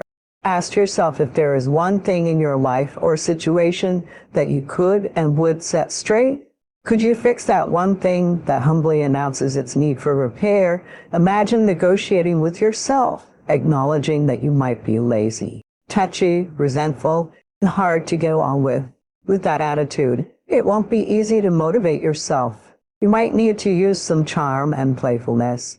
For example, you might say to yourself, I'm trying to reduce unnecessary suffering around here and could use some help. I would be very grateful for your service. Ask honestly and with humility. It's not simple. You might have to negotiate further. Maybe you don't trust yourself and fear demanding more than you've offered or being punitive about it. Who wants to work for a tyrant, not you? That's why you might struggle to do what you want yourself to do. You may be a bad employee, but an even worse boss. Perhaps you need to say to yourself, I know we haven't gotten along well in the past. I'm sorry about that. I'm trying to improve, and he'll probably make some more mistakes along the way. But he'll try to listen if you object and learn from it. I noticed today that you weren't really eager to help when I asked. Is there something I could offer in return for your cooperation? Maybe if you did the dishes, we could go for coffee. You like espresso, how about a double shot? Or is there something else you want? Yeah, then you might listen to a voice inside yourself. Maybe it's the voice of a long-lost child. Perhaps it will reply, really, you want to do something nice for me? You really mean it. It's not a trick. Be careful of that voice. It might be wary from past disappointments. You could say cautiously, yes, I might not do it perfectly, and I might not be great company, but I will do something nice for you. I promise. A bit of careful kindness goes a long way, and a judicious reward can be a powerful motivator. Then take that small part of yourself by the hand and do the dishes. But don't stop there. Don't clean the bathroom and forget about the coffee or the movie or the beer. It will make it even harder to reach those forgotten parts of yourself from the nooks and crannies of the underworld. Ask yourself, what could I say to someone else? My friend, my brother, my boss, my assistant. That would set things a bit more right between us tomorrow. What bit of chaos could I eradicate tonight at home, on my desk, or in my kitchen so that the stage is set for a better day? Manish say on sideline, oh, brave, I tramco some multiple a dre. 500 small decisions and tiny actions compose your day to day, and every day. Could you aim one or two of these at a better result? According to your own private opinion and individual standards, could you compare your specific personal tomorrow with your specific personal yesterday? Could you use your own judgment to determine what that better tomorrow might be? Aim small. You don't want to take on too much at first, given your limited talent, tendency to deceive, burden of resentment, and ability to shirk responsibility. To shirk responsibility, set a goal. By the end of the day, you want things in your life to be a tiny bit better than they were this morning.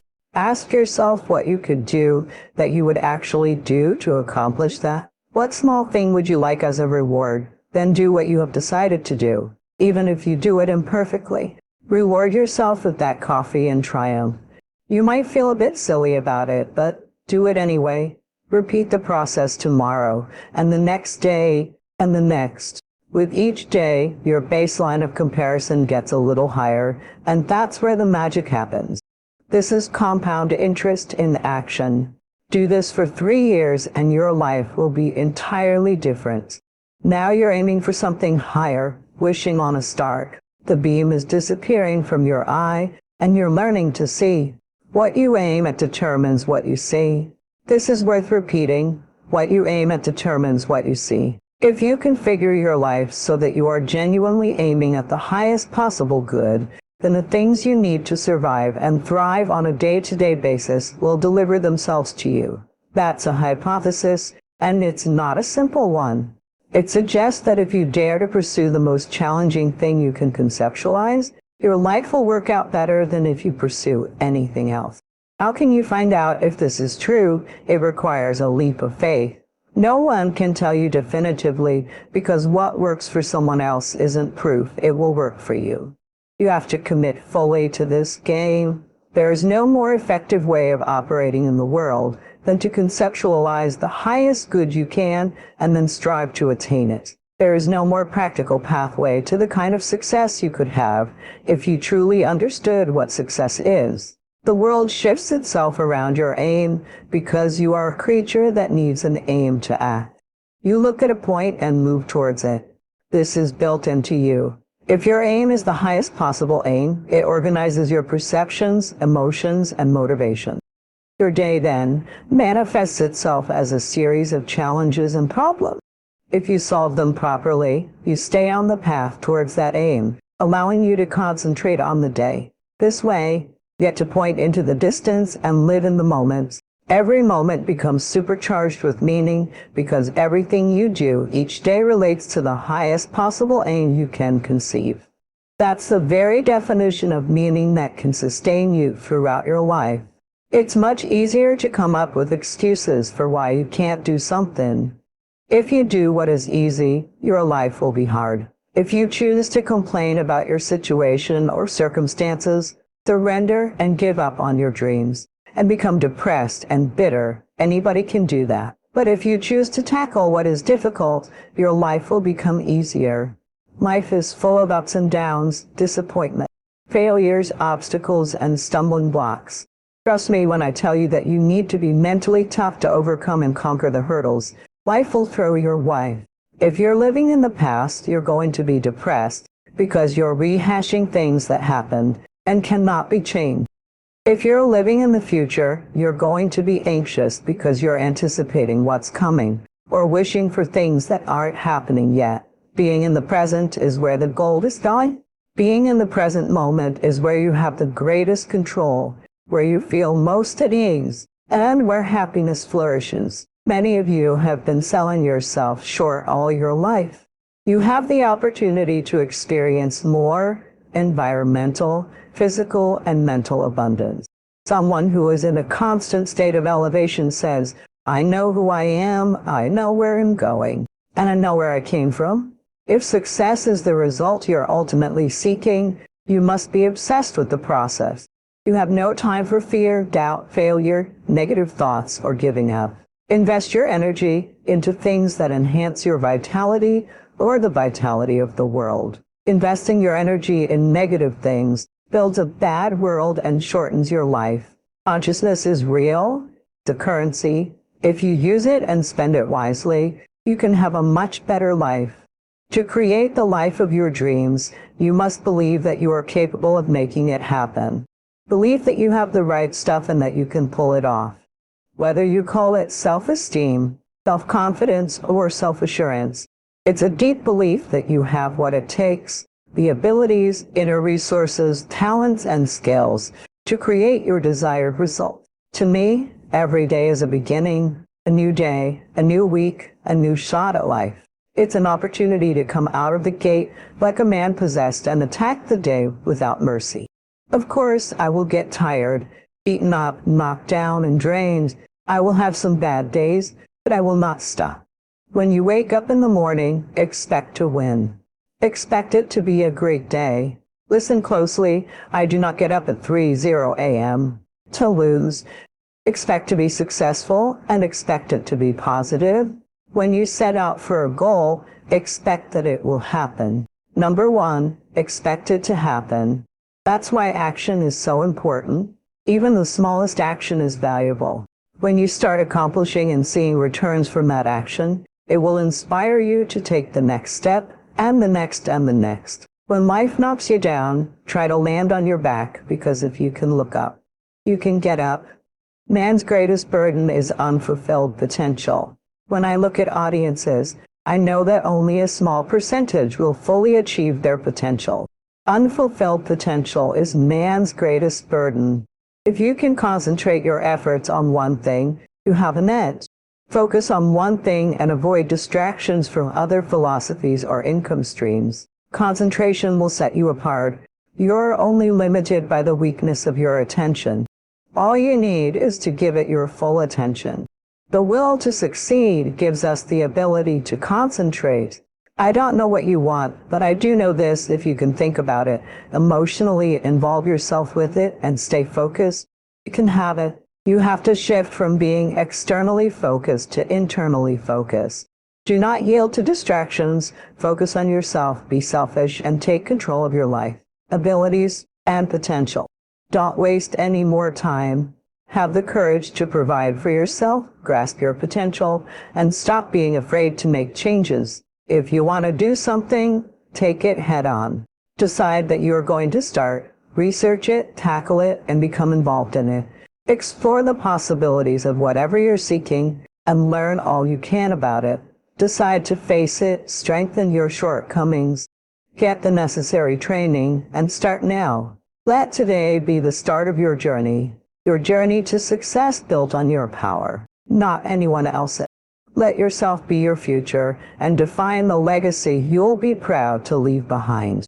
There is a direct relationship between the level of clarity you have about who you are and what you want and what you accomplish in life. Superior men and women invest the necessary time to develop absolute clarity about themselves and what they really want. Like designing a detailed blueprint before construction, average people just throw themselves at life like a dog chasing a passing car and wonder why they never seem to catch or keep anything worthwhile. Make your goals personal. Intense, burning desire is essential to overcoming obstacles and achieving great goals. For your desire to be intense enough, your goals must be purely personal. They must be goals that you choose for yourself, rather than goals that someone else wants for you, or that you want to achieve to please someone in your life. In goal setting, for the process to be effective, you must be perfectly selfish about what you really want for yourself. This doesn't mean you cannot do things for others at home or at work. It simply means that in setting goals for your life, you start with yourself and work forward. The great question, one of the most important questions in goal setting, is, what do I really want to do with my life? If you could do or have anything at all in life, what would it be? Remember, you can't hit a target you can't see. You should return to this question over and over again in the months and years ahead. What do I really want to do with my life? In determining your true goals, start with your vision, values, and ideal. When you begin, these may feel like fantasies detached from reality. However, your job is to make them concrete, like designing a dream house on paper. Decide what you really want. Start with your general goals and then move to more specific ones. What are your 3 most important goals in your business or career right now? What are your 3 most important financial goals right now? What are your 3 most important family or relationship goals right now? What are your 3 most important health and fitness goals right now? Identify your major worries. The flip side of the above questions is to ask, what are my 3 biggest worries or concerns in life right now? What bothers you, worries you, concerns you, and preoccupies you in your daily life? What aggravates or irritates you? What is robbing you of happiness more than anything else? As a friend of mine often asks, where does it hurt? Once you have identified your biggest problems, worries, or concerns, ask yourself, what are the ideal solutions to each of these problems? How could I eliminate these problems or worries immediately? What is the fastest and most direct way to solve these problems? A great thinking tool is William of Occam's razor, a method of problem solving proposed by the British philosopher William of Occam. This method suggests that the simplest and most direct solution requiring the fewest number of steps is usually the correct one. Many people make the mistake of overcomplicating goals and problems.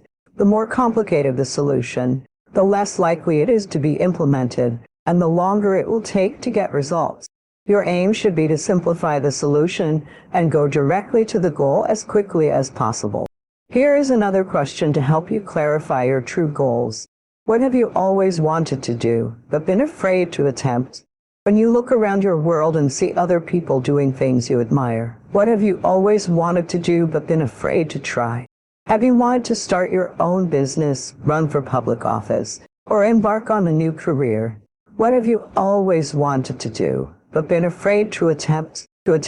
In setting goals for your life, both short-term and long-term, continually ask yourself, what do I most enjoy doing in each area of my life? For instance, if you could do just one thing all day long in your work, what would it be? What sort of work or activity gives you the greatest joy and satisfaction? The psychologist Abraham Maslow identified what he called peak experiences, those moments when an individual feels the happiest, most elated, and exhilarated. One of your aims in life is to enjoy as many peak experiences as possible. Achieve this by thinking back and identifying those moments of peak experience in your past, and then imagine how you could repeat them in your present and future. What have been your happiest moments in life up to now? How could you have more of those moments in the future? What do you really love to do?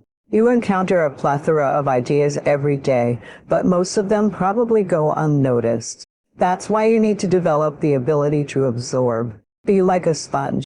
Don't miss anything, the words, the atmosphere, the colors, the scenario, or what's going on.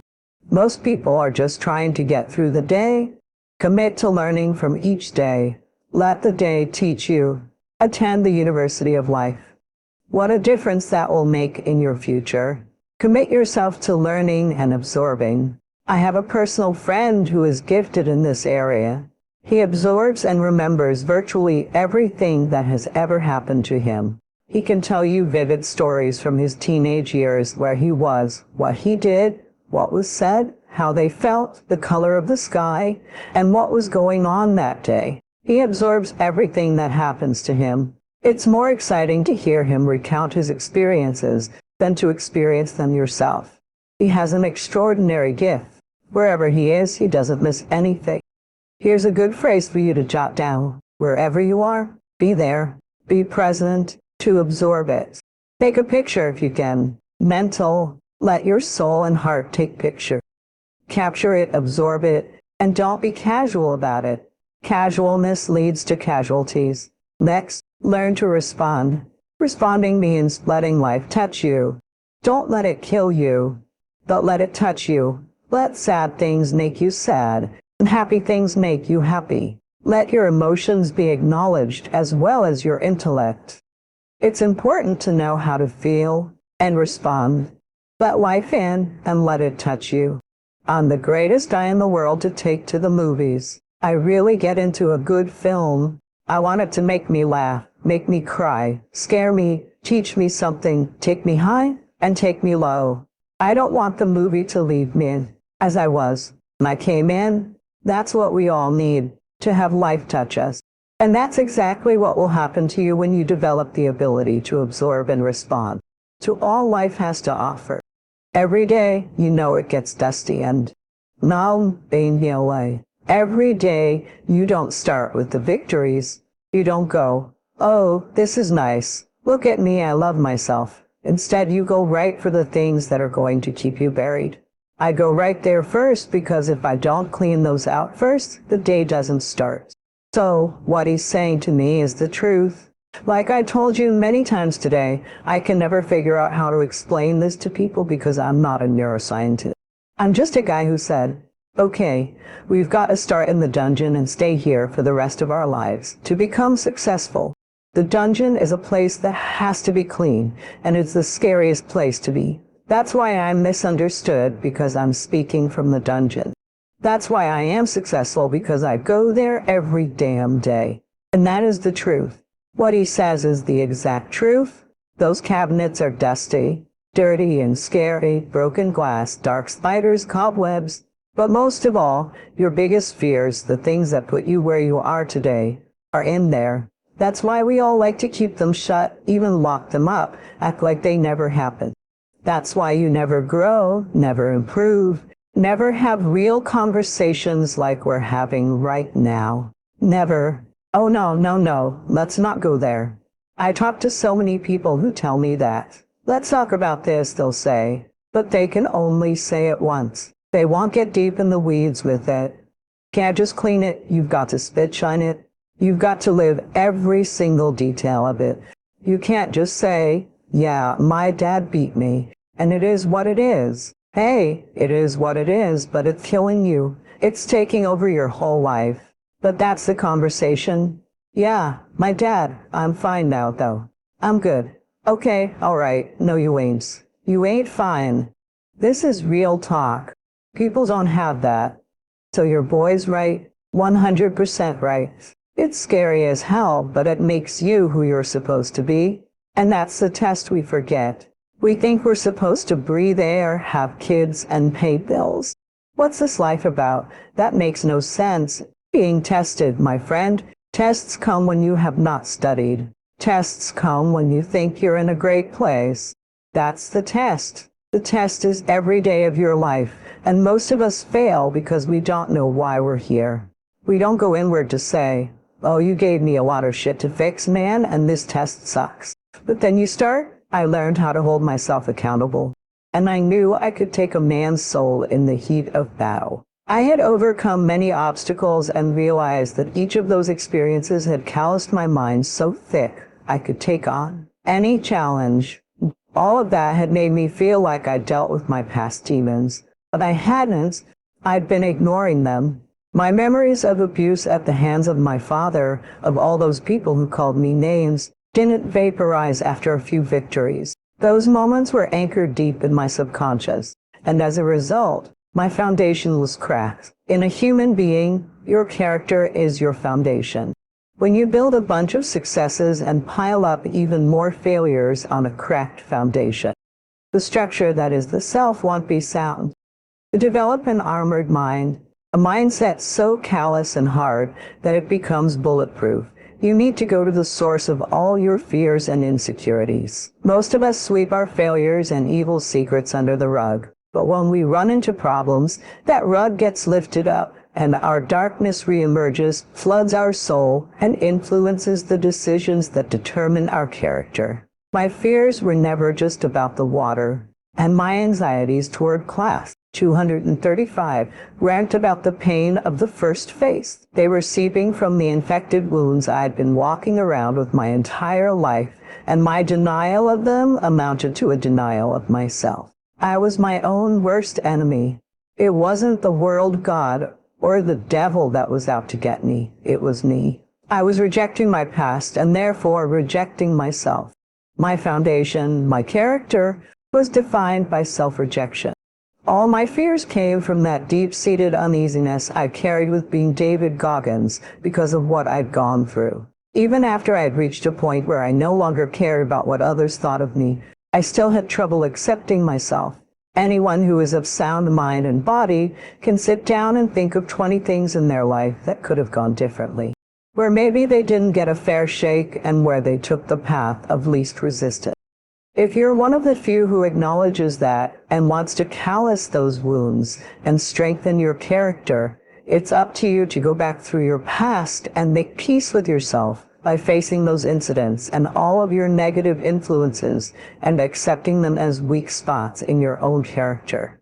Only when you identify and accept your weaknesses will you finally stop running from your past.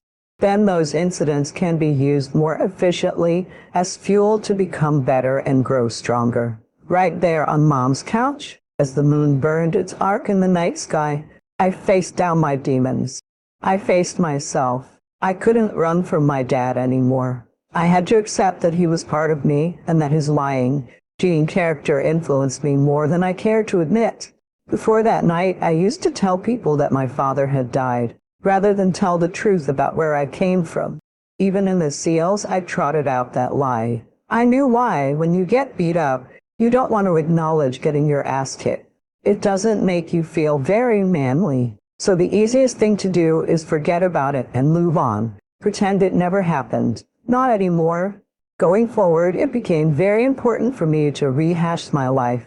Because when you examine your experiences with a fine-tooth comb and see where your issues come from, you can find strength in enduring pain and abuse. By accepting this as part of me, I was free to use where I came from as fuel. I realized that each episode of child abuse that could have killed me made me tough as hell and as sharp as a samurai's blade. It took several years for me to figure out who the devil was. And the devil was my father. The devil was my father. But what I didn't put and never finished was that the devil really was me. So what happened was I put all this blame. And trust me, my father and a lot of people had to do with my upbringing, on how it was. But like I put in that book, no one's going to come back and say, "Hey man, I apologize."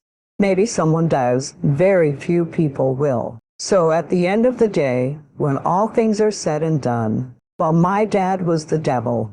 And I believed that for a long time, I had to confront him. And when I confronted the devil, so what I thought was the devil, I realized that I was the true devil. I was the one holding me back. I was the one looking for the scapegoat. And I was the one looking for all these ways to say, "It's okay, David. You're a loser. You're a born loser. So it's okay." I was hoping my dad was going to give me that confirmation. And he was a loser himself. But at the end of the day, when I left there, I realized it's on me. My dad's fed up. My mom's fed up. The people around me are fed up. They're not going to save you. You've got to save yourself, my friend. That's when all that reality hit me. When I went to Buffalo to see my dad and that drive home, I was like, man, the rest of your life is going to suck. It is going to suck not because you're going to be a loser, but because you're going to finally start to win. And winning is not easy, my friend.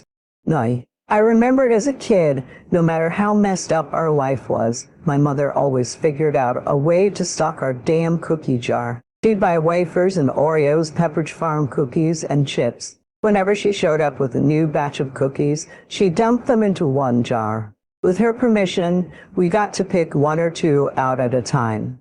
It was like a mini treasure hunt. I remember the joy of dropping my fist into that jar, wondering what I'd find. And before I crammed the cookie in my mouth, I always took the time to admire it first. Especially when we were broke in Brazil, I'd turn it around in my hand and say my own little prayer of thanks. The feeling of being that kid locked in a moment of gratitude for a simple gift like a cookie came back to me.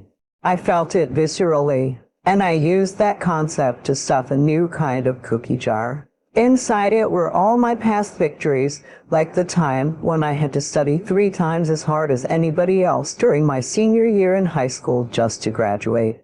That was a cookie. Or when I passed the ASVAB test as a senior, and then again to get into boot camp. 2 more cookies. I remember dropping over 100 pounds in under 3 months, conquering my fear of water, graduating butt-ass at the top of my class, and being named enlisted honor man in Army Ranger School. All those were cookies loaded with chocolate chunks. These weren't mere flashbacks. I wasn't just floating through my memory files. I actually tapped into the emotional state I felt during those victories, and in so doing, accessed my sympathetic nervous system. Once again, my adrenaline took over. The pain started to fade just enough, and my pace picked up. I began swinging my arms and lengthening my stride. My fractured feet were still a bloody mess full of blisters, the toenails peeling off almost every toe, but I kept pounding. Soon, it was me slaloming runners with a pained expression as I raced the clock. From then on, the cookie jar became a concept I've employed whenever I need a reminder of who I am and what I'm capable of. We all have a cookie jar inside us because life being what it is has always tested us. Even if you're feeling low and beaten down by life right now, I guarantee you can think of a time or two when you overcame odds and tasted success. It doesn't have to be a big victory either. It can be something small. I know we all want the whole victory today, but when I was teaching myself to read, I would be happy when I could understand every word in a single paragraph. I knew I still had a long way to go to move from a third grade reading level to that of a senior in high school. But even a small win like that was enough to keep me interested in learning and finding more within myself. You don't drop 100 pounds in less than 3 months without losing 5 pounds in a week first. Those first 5 pounds I lost were a small accomplishment, and it doesn't sound like a lot, but at the time, it was proof that I could lose weight and that my goal, however improbable, was not impossible. The engine in a rocket ship does not fire without a small spark first. We all need small sparks, small accomplishments in our lives to fuel the big ones. Think of your small accomplishments as kindling. When you want a bonfire, you don't start by lighting a big log. You collect some twigs, a small pile of hay, or some dry grass. You light that and then add small sticks and bigger sticks before you feed your tree stump into the blaze. Because it's the small sparks that start small fires, which eventually build enough heat to burn the whole forest down. If you don't have any big accomplishments to draw on yet, so be it. Your small victories are your cookies to savor, and make sure you do savor them. Yeah? I was hard on myself when I looked in the accountability mirror, but I also praised myself whenever I could claim a small victory because we all need that. Very few of us take the time to celebrate our successes. Sure, in the moment we might enjoy them, but do we ever look back on them and feel that win again and again? Maybe that sounds narcissistic to you. But I'm not talking about droning on and boring your friends with all your stories about what a badass you used to be. Nobody wants to hear that. I'm talking about utilizing past successes to fuel you to new and bigger ones because, in the heat of battle, when it gets real, we need to draw inspiration to push through our own exhaustion, depression, pain, and misery. We need to spark a bunch of small fires to become the mother inferno. But digging into the cookie jar when things are going south takes focus and determination because at first, the brain doesn't want to go there. It wants to remind you that you're suffering and that your goal is impossible. It wants to stop you so it can stop the pain. That night in San Diego was the most difficult night of my life. Physically, I had never felt so broken. There were no souls to take, I wasn't competing for a trophy, and there was no one standing in my way. All I had to draw on to keep myself going was May.